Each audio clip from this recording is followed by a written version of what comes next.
ਜਸਵਿੰਦਰ ਮਹਿਰਮ ਦੀ ਪੁਸਤਕ ਨਾ ਪੁੱਤ ਨਾ ਦੀ ਅਗਲੀ ਕਹਾਣੀ ਹੈ ਨਾ ਪੁੱਤ ਨਾ। ਸ਼ਾਮ ਪੈ ਗਈ ਹੈ। ਸਵੇਰ ਦੇ ਕੰਮਾਂ ਕਾਰਾਂ ਤੇ ਕਈ ਲੋਕ ਘਰਾਂ ਨੂੰ ਮੁੜ ਆਏ ਨੇ। ਰਾਤ ਦਾ ਘਰੋਂ ਨਿਕਲਿਆ ਬੀਰੂ ਅਜੇ ਤੱਕ ਆਇਆ ਨਹੀਂ। ਜ਼ਰੂਰ ਭੈਣ ਸੀਤੋ ਦੇ ਘਰ ਚਲਾ ਗਿਆ ਹੋਣਾ। ਸਵੇਰੇ ਮਿਲੀ ਸੀ, ਰਾਤੀ ਵੀ ਤਾਂ ਉੱਥੇ ਜਾ ਕੇ ਸੁੱਤਾ ਰਿਹਾ। ਉੱਥੋਂ ਹੀ ਕੰਮ ਤੇ ਚਲਾ ਗਿਆ। ਚੱਲ ਆ ਜਾਊ ਜਦੋਂ ਉਹਦਾ ਗੁੱਸਾ ਲੈ ਗਿਆ। ਅੱਜ ਨਹੀਂ ਤਾਂ ਕੱਲ ਆ ਜਾਊ। ਕਦ ਤੱਕ ਨਾ ਆਊ? ਆ ਕੇ ਹੀ ਸਰਨਾ। ਬਾਹਰ ਕਿਹੜਾ ਹੋਰ ਮਾਂ ਬੈਠੀ ਹੈ ਜਿਹੜੀ ਪਕਾ ਪਕਾ ਖਲਾਉਂਦੀ ਰਹੂ। ਮਨ ਚ ਆਉਂਦੇ ਬੀਰੂ ਦੇ ਖਿਆਲਾਂ ਨੂੰ ਧੱਕਾ ਦੇ ਕੇ ਮੈਂ ਮੰਜੇ ਤੋਂ ਉੱਠਦੀ ਹਾਂ। ਸਵੇਰ ਦੇ ਕੰਮ ਨੂੰ ਉੱਕਾ ਰੂ ਨਹੀਂ ਕੀਤੀ। ਸਾਰਾ ਦਿਨ ਉਤਰਦੀਆਂ ਚੜ੍ਹਦੀਆਂ ਰਹੀਆਂ। ਚਾਦਰ ਤਾਣ ਕੇ ਮੰਜੇ ਤੇ ਪਈ ਰਹੀ। ਸਰੀਰ ਦੁਖਦਾ ਰਿਹਾ। ਸਿਰ ਭਾਰਾ ਜਿਹਾ ਹੋਇਆ ਪਿਆ, ਜਿਵੇਂ ਇਹਦੀ ਹਰ ਨਾੜੀ ਜਾਮ ਹੋ ਗਈ ਹੋਵੇ। ਦੀਪੀ ਨੇ ਚਾਹ ਬਣਾ ਕੇ ਆਵਾਜ਼ ਮਾਰੀ ਸੀ। ਸਰਾਣੇ ਪਈ ਠੰਡੀ ਹੋ ਗਈ। ਚੱਕ ਕੇ ਪੀਣ ਨੂੰ ਚਿੱਤ ਨਹੀਂ ਕੀਤਾ। ਨਲਕੇ ਲਾਗੇ ਸਵੇਰ ਦੇ ਭਾਂਡੇ ਮਾਂਜਣ ਵਾਲੇ ਪਏ ਐ। ਦਾਲ ਚੁੱਲ੍ਹੇ ਤੇ ਰੱਖਤੀ ਆ। ਰਾਜੂ ਤੇ ਦੀਪੀ ਹਵੇਲੀ ਪਸ਼ੂਆਂ ਨੂੰ ਪੱਠੇ ਪਾਉਣ ਗਏ, ਮੁੜੇ ਨਹੀਂ। ਦਾਲ ਬਣ ਜਾਏ ਤਾਂ ਮੱਝ ਦੀ ਧਾਰ ਕੱਢਣ ਵੀ ਜਾਣਾ। ਆਟਾ ਗੁੰਨ ਕੇ ਰੱਖ ਦਿੰਨੀ ਆ ਕੇ ਦੀਪੀ ਆਪੇ ਰੋਟੀ ਬਣਾ ਲੂ। ਸੋਚਾਂ ਸੋਚਦੀ, ਖੁਦ ਨਾਲ ਗੱਲਾਂ ਕਰਦੀ, ਮੈਂ ਪਰਾਤ ਚ ਪਏ ਆਟੇ ਚ ਹੱਥ ਘੁਮਾ ਰਹੀ ਹਾਂ। ਮੇਰਾ ਜਨਮ ਇੱਕ ਆਮ ਪਰਿਵਾਰ ਚ ਹੋਇਆ ਸੀ। ਮੇਰਾ ਬਾਪ ਮਿਹਨਤ ਮੁਸ਼ੱਕਤ ਕਰਨ ਵਾਲਾ ਇੱਕ ਸਿਰੜੀ ਕਾਮਾ ਸੀ ਤੇ ਮਾਂ ਵੀ ਘਰੇਲੂ ਕੰਮਾਂ ਚ ਨਿਪੁੰਨ, ਸਾਕ ਸਰੀਕੇ ਚ ਮਿਲਣਸਾਰ ਬੜੀ ਹਿੰਮਤੀ ਔਰਤ ਸੀ।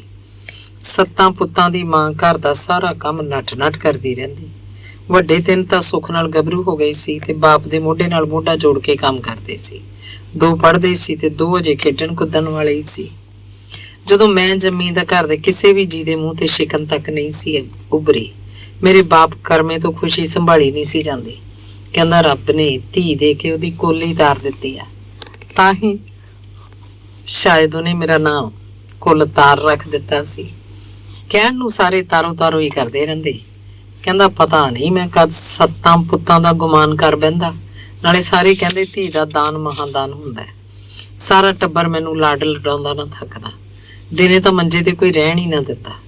ਦਾਦੀ ਕਦੇ ਕੁਛ ਛੜਾਉਣਾ ਲਾਉਂਦੀ, ਇੱਕ ਦੀ ਗੋਦ ਚ ਉਤਰਦੀ, ਕਿਸੇ ਦੂਜੇ ਦੇ ਹੱਥ ਚ ਫੜੀ ਹੁੰਦੀ। ਬਚਪਨ ਕਦੋਂ ਗੁਜ਼ਰ ਗਿਆ ਪਤਾ ਹੀ ਨਾ ਲੱਗਾ। 12 ਸਾਲ ਦੀ ਹੋ ਗਈ। 2 ਵੱਡੇ ਭਰਾਵਾਂ ਦਾ ਵਿਆਹ ਹੋ ਗਿਆ ਸੀ। ਸਾਰਾ ਦਿਨ ਭਾਬੀਆਂ ਦੇ ਅੱਗੇ ਪਿੱਛੇ ਫਿਰਦੀ ਰਹਿੰਦੀ। ਕੰਮ ਤਾਂ ਉਹ ਕੋਈ ਕਰਨ ਹੀ ਨਾ ਦਿੰਦੀਆਂ। ਇੱਕ ਚੁੱਲ੍ਹਾ ਚੌਂਕਾ ਸਾਂਭਦੀ, ਦੂਜੀ ਝਾੜੂ ਪੋਚਾ ਕਰ ਲੈਂਦੀ। ਵਿਹਲੀਆਂ ਹੋ ਕੇ ਇੱਕ ਚਰਖਾ ਡਾਹ ਲੈਂਦੀ, ਦੂਜੀ ਸੂਈ ਧਾਗਾ ਲੈ ਕੇ ਚਾਦਰਾਂ ਸਰਾਣਿਆਂ ਦੇ ਫੁੱਲ ਪੱਤੀਆਂ ਕੱਢਦੀ ਰਹਿੰਦੀ। ਮਾਂ ਬਥੇਰਾ ਮਗਜ਼ ਮਾਰਦੀ, ਕੁੜੀਏ ਕੋਈ ਕੰਮ ਧੰਦਾ ਕਰਿਆ ਕਰ। ਪਰ ਮੈਂ ਖਾ ਪੀ ਕੇ ਘਰੋਂ ਬਾਹਰ ਜਾ ਕੇ ਕੁੜੀਆਂ ਨਾਲ ਅੱਡੇ ਟੱਪਾ ਜਾਂ ਰੋੜੇ ਖੇਡਦੀ ਰਹਿੰਦੀ। ਪਤਾ ਨਹੀਂ ਕਿਉਂ ਪੜ੍ਹਨ ਪੜ੍ਹਾਉਣ ਦਾ ਕਿਸੇ ਨੇ ਸੋਚਿਆ ਹੀ ਨਾ। ਕਦੋਂ ਦਿਨ ਚੜ੍ਹਦਾ ਕਦੋਂ ਛਿਪ ਜਾਂਦਾ ਪਤਾ ਹੀ ਨਾ ਲੱਗਦਾ। 4 ਸਾਲ ਹੋਰ ਇਸ ਤਰ੍ਹਾਂ ਹੀ ਲੰਘ ਗਏ। 2 ਵੀਰੇ ਹੋਰ, ਜੀਤਾ ਤੇ ਮੀਤਾ ਵੀ ਵਿਆਹ ਹੋ ਗਏ। ਹੁਣ ਮੈਂ ਵੀ ਉਡਾਰ ਹੋ ਗਈ ਸੀ। ਇੱਕ ਦਿਨ ਮੇਰੇ ਕੰਨੀ ਭਾਬੀਆਂ ਦੀ ਕੁਸਰ ਮੁਸਰ ਪਈ। ਮੇਰੀ ਭੂਆ 4 ਦਿਨ ਪਹਿਲਾਂ ਹੀ ਘਰ ਫਿਰ ਕੇ ਗਈ ਸੀ। ਉਹ ਮੇਰਾ ਰਿਸ਼ਤਾ ਆਪਣੇ ਸਹੁਰੇ ਪਿੰਡ ਲਿਜਾਣਾ ਚਾਹੁੰਦੀ ਸੀ। ਗੁਰਮੁਖ ਬੰਦੀ ਸੀ। ਘਰ ਚ ਕੱਲਾ ਮੁੰਡਾ ਸੀ। ਇੱਕ ਭੈਣ ਸੀ, ਉਹ ਵਿਆਹੀ ਹੋਈ ਸੀ। ਸਾਰਾ ਟੱਬਰ ਮੱਸਿਆ ਸੰਗਰਾਂਦ ਤੇ ਗੁਰਦੁਆਰੇ ਜਾਂਦਾ ਸੀ। ਮੁੰਡੇ ਦਾ ਬਾਪ ਤਰਖਾਣਾ ਕੰਮ ਕਰਦਾ ਸੀ। ਮੁੰਡਾ ਵੀ 5-7 ਜਮਾਤਾਂ ਪੜ੍ਹਿਆ ਸੀ ਤੇ ਹੁਣ ਬਾਪ ਦੇ ਨਾਲ ਹੀ ਕੰਮ ਕਰਦਾ ਸੀ। ਸਰਦਾ ਘਰ ਸੀ। ਭੂਆ ਕਹਿ ਰਹੀ ਸੀ ਕੁੜੀ ਨੂੰ ਕੋਈ ਤੰਗੀ ਨਹੀਂ ਆਉਣ ਲੱਗੀ, ਰਾਜ ਕਰੂਗੀ ਰਾਜ। ਮੇਰਾ ਬਾਪ ਉਸ ਪਰਿਵਾਰ ਨੂੰ ਚੰਗੀ ਤਰ੍ਹਾਂ ਜਾਣਦਾ ਸੀ, ਛੇਤੀ ਮੰਨ ਗਿਆ। ਗੱਲ ਕੀ, ਅਗਲੇ 6 ਮਹੀਨਿਆਂ ਚ ਰੋਂਦੀ ਡੁਸਕਦੀ ਡੋਲੀ ਚ ਬਹਿ ਕੇ ਮੈਂ ਸਹੁਰੇ ਘਰ ਆ ਗਈ। 2 ਦਿਨ ਰਹੀ, ਪਰ ਦੋਵੇਂ ਦਿਨ ਸੁੱਤੀ ਰਾਤ ਨੂੰ ਭੂਆ ਦੇ ਘਰ ਹੀ। ਤੀਜੇ ਦਿਨ ਵਾਪਸ ਪੇਕੇ ਆ ਗਈ। ਕਿਤੇ ਸਾਲ ਬਾਅਦ ਜਾ ਕੇ ਮੇਰਾ ਮੁਕਲਾਵਾ ਤੋਰਿਆ। ਮਾਂ ਕਹੇ ਅਜੇ ਕੁੜੀ ਨਿਆਣੀ ਆ। ਭਾਬੀਆਂ ਕਹਿਣ ਭੂਆ ਮਗਰ ਲੱਗ ਕੇ ਕਾਹਲੀ ਕੀਤੀ। ਵਿਆਹੀ ਅਜੇ ਅਟੱਕੇ ਕਰਨਾ ਸੀ, ਇਹਨੂੰ ਆਉਂਦਾ ਕੀ ਆ। ਸਾਲ ਭਰ ਉਹ ਮੈਨੂੰ ਚੁੱਲ੍ਹਾ ਚੌਂਕਾ ਸਿਲਾਈ ਕਢਾਈ ਸਿਖਾਉਂਦੀਆਂ ਰਹੀਆਂ ਤੇ ਗੱਲੀ ਬਾਤੀ ਹੋਰ ਵੀ ਕਈ ਕੁਝ, ਜਿਵੇਂ ਸਹੁਰੇ ਘਰ ਨੂੰ ਆਪਣਾ ਘਰ ਸਮਝੀ, ਸੱਸ ਸਹੁਰੇ ਦੀ ਸੇਵਾ ਕਰੀ, ਉੱਚਾ ਨੀਵਾਂ ਬੋਲਣਾ ਨਹੀਂ ਤੇ ਹੋਰ ਵੀ ਪਤਾ ਨਹੀਂ ਕੀ ਕੁਝ। ਨਾਲ ਦੀ ਨਾਲ ਤੇਜੋ ਦਾ ਨਾਂ ਲੈ ਕੇ ਖਿਜਾਉਂਦੀਆਂ ਵੀ ਰਹਿੰਦੀਆਂ। ਤੇਜੇ ਦਾ ਨਾਮ ਲੈ, ਤੇਜਾ ਮੇਰੇ ਘਰ ਵਾਲੇ ਦਾ ਨਾਂ ਸੀ। 2 ਦਿਨ ਸਹੁਰੇ ਘਰ ਰਹਿ ਕੇ ਮੈਂ ਤਾਂ ਅਜੇ ਤੱਕ ਉਸ ਨਾਲ ਖੁੱਲ ਕੇ ਬੋਲੀ ਤੱਕ ਨਹੀਂ ਸੀ ਤੇ ਭਾਬੀਆਂ ਮੈਨੂੰ ਟੀਚਰਾਂ ਕਰਦੀਆਂ ਰਹਿੰਦੀਆਂ। ਵਿਹੜੇ ਦਾ ਬੂਹਾ ਖੁੱਲਣ ਦੀ ਆਵਾਜ਼ ਆਈ। ਦੀਪੀ ਤੇ ਰਾਜੂ ਅੰਦਰ ਆਏ ਸੀ। ਬੀਰੂ ਅਜੇ ਵੀ ਨਹੀਂ ਆਇਆ। ਹੁਣ ਤਾਂ ਬੱਤੀਆਂ ਜਗਾਉਣ ਦਾ ਵੇਲਾ ਹੋ ਗਿਆ ਸੀ। ਵੀਰੂ ਮੇਰੇ ਵੱਡੇ ਮੁੰਡੇ ਦਾ ਨਾਂ। ਦੀਪੀ ਨੇ ਆਉਂਦੀਆਂ ਹੀ ਬਟਨ ਦੱਬ ਕੇ ਵਿਹੜੇ ਦਾ ਬੱਲਬ ਜਗਾ ਦਿੱਤਾ। ਚੁੱਲ੍ਹੇ 'ਚ ਬਲਦੀ ਅੱਗ ਨੇ ਮੈਨੂੰ ਹਨੇਰਾ ਹੋਣ ਦਾ ਪਤਾ ਹੀ ਨਹੀਂ ਲੱਗਣ ਦਿੱਤਾ, ਜਾਂ ਫਿਰ ਮੈਨੂੰ ਹੀ ਹਨੇਰਾ ਚੰਗਾ ਲੱਗਾ ਹੋਊ। ਪਾਲਟੀ ਚੁੱਕ ਕੇ ਮੈਂ ਹਵੇਲੀ ਨੂੰ ਤੁਰ ਪੈਂਦੀ ਹਾਂ। ਦੋਵੇਂ ਨਿਆਣੇ ਬਾਹਰ ਵਿਹੜੇ 'ਚ ਸੁੱਤੇ ਪਏ ਹਨ, ਪਰ ਮੇਰੀਆਂ ਅੱਖਾਂ 'ਚ ਨੀਂਦ ਕਿੱਥੇ। ਦਿਮਾਗ ਫਿਰ ਪਿੱਛੇ ਘੁੰਮ ਰਿਹਾ। 4 ਸਾਲ ਹੋਰ ਬੀਤ ਗਏ ਸੀ ਵਿਆਹੀ ਆਈ ਨੂੰ। ਬੜੇ ਸੋਹਣੇ ਦਿਨ ਲੰਘ ਰਹੇ ਸੀ। ਚਾਚਾ ਬਿਸ਼ਨਾ ਪਾਪਾ ਜੀ ਦੇ ਨਾਲ ਕੰਮ ਕਰਦਾ ਸੀ। ਮੁਹੱਲੇ ਦੇ ਬਾਹਰਲੇ ਘਰਾਂ 'ਚ ਰਹਿੰਦਾ ਸੀ। ਸਕਾ ਤਾਂ ਨਹੀਂ ਸੀ, ਪਰ ਪਾਪਾ ਜੀ ਨਾਲ ਸਾਂਝ ਬਹੁਤ ਸੀ। ਹਰ ਗੱਲ ਪੁੱਛ ਕੇ ਕਰਦਾ ਸੀ। ਦੂਜੇ ਚੌਥੇ ਵਿਹੜੇ ਵੱਲ ਆਉਂਦਾ ਤਾਂ ਘਰ ਵੀ ਜ਼ਰੂਰ ਆਉਂਦਾ। ਚਾਚੀ ਸੀਬੋ ਵੀ ਕਿਤੇ ਕਿਤੇ ਫੇਰਾ ਮਾਰ ਜਾਂਦੀ। ਬਹੁਤ ਚੀੜੀ ਸੀ ਕੰਮ ਕਰਨ ਨੂੰ। ਹਰ ਵੇਲੇ ਇੱਕ ਲਵੇਰੀ ਕੀਲੇ ਤੇ ਵੱਜੀ ਰਹਿੰਦੀ। ਸਵੇਰੇ ਸ਼ਾਮ ਪੱਠੇ ਵੀ ਲਿਆਉਂਦੀ। ਬਾਪੂ ਬਾਬਾ ਘਰ ਸਾਂਭਦਾ। ਨਿਆਣੇ ਸਾਰੇ ਸਕੂਲ ਪੜ੍ਹਨ ਚਲੇ ਜਾਂਦੇ। ਵੱਡਾ ਗਾਮਾ ਸੀ, ਸਵੇਰੇ ਉੱਠ ਕੇ ਘਰ ਦਾ ਗੋਹਾ ਕੂੜਾ ਉਹੀ ਕਰਦਾ। ਸਕੂਲੋਂ ਆ ਕੇ ਪਸ਼ੂਆਂ ਦੇ ਆਰ ਲੱਗ ਜਾਂਦਾ। ਰਾਤੀ ਦੇਰ ਤੱਕ ਪੜ੍ਹਦਾ ਰਹਿੰਦਾ। ਮੈਂ ਉਹਨੂੰ ਖੇਡਦਾ ਕਦੇ ਨਹੀਂ ਸੀ ਵੇਖਿਆ। ਛੋਟੀ ਉਮਰੇ ਕੰਮ ਦੀ ਰੱਟ ਲੱਗ ਗਈ ਸੀ। ਜਦੋਂ ਮੈਂ ਵਿਆਹੀ ਆਈ ਤਾਂ ਐਵੇਂ ਮਾੜਕੂ ਜਿਹਾ ਸੀ, ਪਰ ਹੁਣ 4 ਸਾਲਾਂ 'ਚ ਸੋਹਣਾ ਜਵਾਨ ਨਿਕਲ ਆਇਆ ਸੀ। 10ਵੀਂ ਕਰ ਗਿਆ ਸੀ। ਬਾਪੂ ਨੇ ਕੁਸ਼ਤੀ ਦਾ ਚਸਕਾ ਪਾਤਾ। ਰੱਜ ਕੇ ਖਾਣ ਨੂੰ ਦਿੰਦਾ। ਸਕੂਲੋਂ ਅੱਧੀ ਛੁੱਟੀ ਆ ਕੇ ਕਾੜਨੀ 'ਚੋਂ ਦੁੱਧ ਪੀ ਜਾਂਦਾ, ਮਲਾਈ ਲਾ ਕੇ ਖਾ ਜਾਂਦਾ। ਚਾਚੀ ਜੀ ਕਿਤੇ ਸ਼ਿਕਾਇਤ ਕਰਦੇ ਤਾਂ ਬਾਪੂ ਕਹਿੰਦਾ, ਅੱਗ ਜ਼ਿਆਦਾ ਪਾਈ ਹੋਊ, ਦੁੱਧ ਸੜ ਗਿਆ ਹੋਣਾ ਹੈ। ਸਾਡੇ ਘਰ ਕਦੇ ਕਦੇ ਹੀ ਆਉਂਦਾ ਹੈ। ਜਦੋਂ ਆਉਂਦਾ ਹੈ ਕਈ ਕਈ ਘੰਟੇ ਬੈਠਾ ਰਹਿੰਦਾ, ਬੀਬੀ ਨਾਲ ਗੱਲਾਂ ਮਾਰਦਾ ਰਹਿੰਦਾ, ਰੇਡੀਓ ਲਾ ਕੇ ਸੁਣਦਾ ਰਹਿੰਦਾ। ਉਦੋਂ ਆ ਟੀਵੀ ਟੂਵੀ ਕਦੋਂ ਹੁੰਦੇ ਸੀ? ਬਿਜਲੀ ਵੀ ਕਿਸੇ ਹੀ ਘਰ ਹੁੰਦੀ ਸੀ। ਗਾਮਾ ਤਾਂ ਪੜਿਆ ਹੀ ਦੀਵੇ ਦੀ ਲੋ ਨਾਲ ਸੀ। ਹੁਣ ਕਿਤੇ ਜਾ ਕੇ ਬਿਜਲੀ ਦੀ ਫਿਟਿੰਗ ਕਰਾਈ ਸੀ ਚਾਚੇ ਬਿਸ਼ਨੇ ਨੇ। ਗਾਮਾ ਗੱਲਾਂ ਭਾਵੇਂ ਬੀਬੀ ਨਾਲ ਮਾਰਦਾ, ਪਰ ਧਿਆਨ ਉਹਦਾ ਮੇਰੇ ਵੱਲ ਹੀ ਰਹਿੰਦਾ। ਬਹਿੰਦਾ ਹੀ ਉਸ ਕੁਰਸੀ ਤੇ ਸੀ ਜਿਹੜੀ ਦਰਵਾਜ਼ੇ ਦੇ ਸਾਹਮਣੇ ਹੁੰਦੀ। ਮੈਂ ਬਾਹਰ ਚੌਂਕੇ 'ਚ ਬੈਠੀ ਕੁਝ ਨਾ ਕੁਝ ਕਰਦੀ ਰਹਿੰਦੀ। ਜਦੋਂ ਕਿਤੇ ਮੇਰੀ ਨਜ਼ਰ ਉੱਧਰ ਜਾਂਦੀ, ਉਹ ਇੱਕ ਟੱਕ ਮੇਰੇ ਵੱਲ ਹੀ ਤੱਕਦਾ ਹੁੰਦਾ। ਰਤਾ ਵੀ ਨੱਕ ਝਪਕਦਾ। ਮੈਨੂੰ ਹੀ ਨਜ਼ਰ ਘੁਮਾਉਣੀ ਪੈਂਦੀ। ਗੁਰਦੁਆਰੇ ਜਾਂਦਾ ਤਾਂ ਉੱਥੇ ਵੀ ਉਹਦੀ ਨਜ਼ਰ ਮੇਰੇ ਤੇ ਹੀ ਪਈ ਰਹਿੰਦੀ। ਕੀਰਤਨ ਚੱਲਦਾ ਰਹਿੰਦਾ, ਭਾਈ ਪਾਠ ਕਰੀ ਜਾਂਦਾ, ਪਰ ਉਹਦੀ ਨਜ਼ਰ ਮੇਰੇ 'ਚ ਖੁਬੀ ਹੁੰਦੀ। ਮੈਨੂੰ ਵੀ ਉਹ ਬੜਾ ਚੰਗਾ ਲੱਗਦਾ ਸੀ। ਘੁੰਡ ਵਿੱਚੋਂ ਅੱਖ ਚੁਰਾ ਕੇ ਦੇਖ ਲੈਂਦੀ ਸੀ। ਮੇਰਾ ਸਾਰਾ ਜਿਸਮ ਕਿਸੇ ਸਰੂਰ ਜਿਹੇ 'ਚ ਨਸ਼ਿਆ ਜਾਂਦਾ। ਸ਼ਰਮ ਦੀ ਲਾਲੀ ਚਿਹਰੇ ਤੇ ਛਾ ਜਾਂਦੀ। ਦਿਲ ਉਛਲ ਜਾਂਦਾ। ਮਨ ਹੀ ਮਨ ਹੱਸਦੀ। ਮੈਂ ਨੀਵੀਂ ਪਾ ਲੈਂਦੀ। ਕੋਈ ਦੇਖ ਨਾ ਲਵੇ। ਗਾਮਾ ਹੁਣ ਕਾਲਜ ਜਾਣ ਲੱਗ ਪਿਆ ਸੀ। ਮੇਰੇ ਨਾਲ ਤਾਂ ਪਹਿਲਾਂ ਹੀ ਬਹੁਤ ਘੱਟ ਗੱਲ ਕਰਦਾ ਸੀ। ਟੀਚਰ ਮਸ਼ਕਰੀ ਕੀ ਕਰਨੀ, ਸੰਗਦਾ ਰਹਿੰਦਾ ਸੀ। ਚਾਚੀ ਸੀਬੋ ਬਿਮਾਰ ਰਹਿਣ ਲੱਗ ਪਈ ਸੀ। ਮੈਂ ਉਹਨਾਂ ਦੇ ਘਰ ਜਾਣ ਲੱਗ ਪਈ। ਘਰ ਦੇ ਕੰਮਾਂ 'ਚ ਉਹਦਾ ਹੱਥ ਵਟਾਉਂਦੀ। ਦੁੱਧ ਰਿੜਕਣ ਵਾਲਾ ਹੁੰਦਾ, ਮਧਾਣੀ ਫੇਰ ਆਉਂਦੀ। ਬੀਬੀ ਪਾਪਾ ਵੀ ਹੁਣ ਚਾਚੇ ਬਿਸ਼ਨੇ ਹੋਰਾਂ ਵੱਲ ਬਣਾਏ ਘਰ 'ਚ ਰਹਿਣ ਲੱਗ ਪਏ ਸੀ। ਮੈਂ ਤੇ ਤੇਜਾ ਪਹਿਲੇ ਘਰ 'ਚ ਹੀ ਰਹਿੰਦੇ ਸੀ। ਤੇਜਾ ਜਦੋਂ ਕੰਮ ਤੇ ਚਲਾ ਜਾਂਦਾ, ਮੈਂ ਇੱਧਰ ਆ ਜਾਂਦੀ।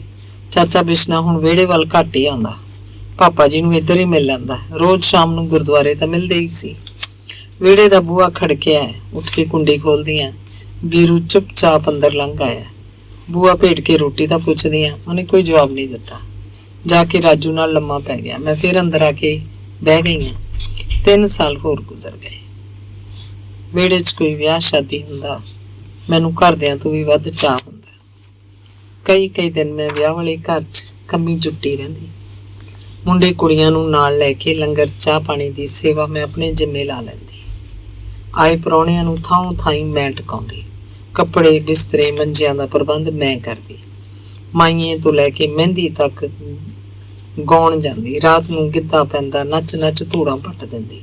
ਬੋਲੀਆਂ ਪਾਉਣ ਲਈ ਹਰ ਕੋਈ ਮੈਨੂੰ ਗਾਂਹ ਧੱਕਾ ਦੇ ਹੀ ਰੱਖਦਾ। ਕੁੜੀਆਂ ਨੂੰ ਨਾਲ ਲੈ ਕੇ ਜਾਗੋ ਕੱਢਦੀ।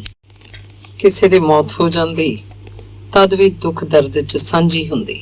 ਕੋਈ ਬਿਮਾਰ ਠਮਾਰ ਹੋ ਜਾਂਦਾ ਤਾਂ ਖਬਰ ਲੈਣ ਜ਼ਰੂਰ ਪਹੁੰਚਦੀ। ਕਦੇ ਕਿਸੇ ਦਾ ਮਾੜਾ ਨਹੀਂ ਸੀ ਕੀਤਾ। ਫਿਰ ਵੀ ਪਤਾ ਨਹੀਂ ਕਿਹੜੇ ਰੱਬ ਦੇ ਮਾਂ ਮਾਰੇ ਸੀ।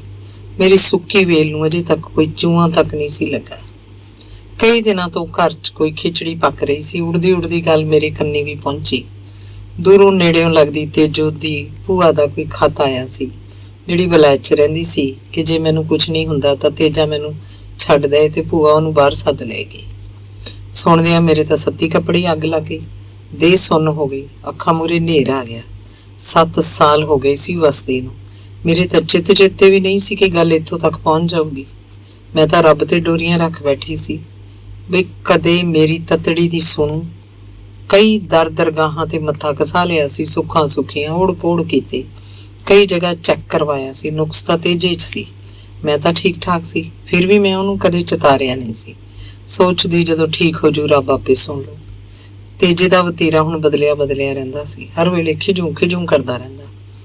ਮੈਂ ਸੋਚਦੀ ਜਿਹਨੇ ਇੱਥੇ ਕੋਈ ਖੋਣ ਨਾ ਖੋਇਆ, ਉਹ ਬਾਹਰ ਜਾ ਕੇ ਕਿਹੜਾ ਲਾਈਨਾਂ ਲਾ ਦੂ। ਪਰ ਚੁੱਪ ਰਹੀ। ਦਿਲ ਕਹੇ ਮਨਾ ਸਭ ਚਾਚੇ ਦੀ ਗੱਲ ਮੰਨਦੇ ਆ, ਉਹਨਾਂ ਨਾਲ ਗੱਲ ਕਰ। ਮੈਨੂੰ ਜਦ ਕੁਝ ਵੀ ਨਾ ਸੁਝਿਆ ਤਾਂ ਚਾਚੀ ਸੀਬੋ ਕੋਲ ਜਾ ਬੈਠੀ। ਚਾਚਾ ਬਿਸ਼ਨਾ ਤੇ ਬਾਪੂ ਜੀ ਵੀ ਘਰ ਹੀ ਸੀ। ਬੜੀ ਮੁਸ਼ਕਿਲ ਨਾਲ ਮੈਥੋਂ ਉਹਨਾਂ ਕੋਲ ਦੁੱਖ ਫੋਲ ਹੋਇਆ, ਮੇਰਾ ਰੋਣ ਬੰਦ ਨਾ ਹੋਵੇ। 7 ਸਾਲ ਬਾਅਦ ਮੈਂ ਕਿੱਦਾਂ ਸਭ ਕੁਝ ਛੱਡ ਛਡਾ ਕੇ ਪੀਕੀ ਜਾ ਪੈਂਦੀ, ਉਹ ਵੀ ਬਿਨਾਂ ਕਿਸੇ ਕਸੂਰ ਦੇ। ਬਾਪੂ ਤਾਂ ਸੁਣ ਕੇ ਗਾਲੀ ਉਤਰ ਆਇਆ, ਕਹਿੰਦਾ ਸਾਲੇ ਇਹ ਕੀ ਕਰਨ ਡਏ ਆ। ਗਾਮਾ ਵੀ ਸਕੂਲ ਤੋਂ ਪੜ੍ਹ ਕੇ ਆ ਗਿਆ। ਘਰ 'ਚ ਚੁੱਪ ਚਾਂ ਸੀ।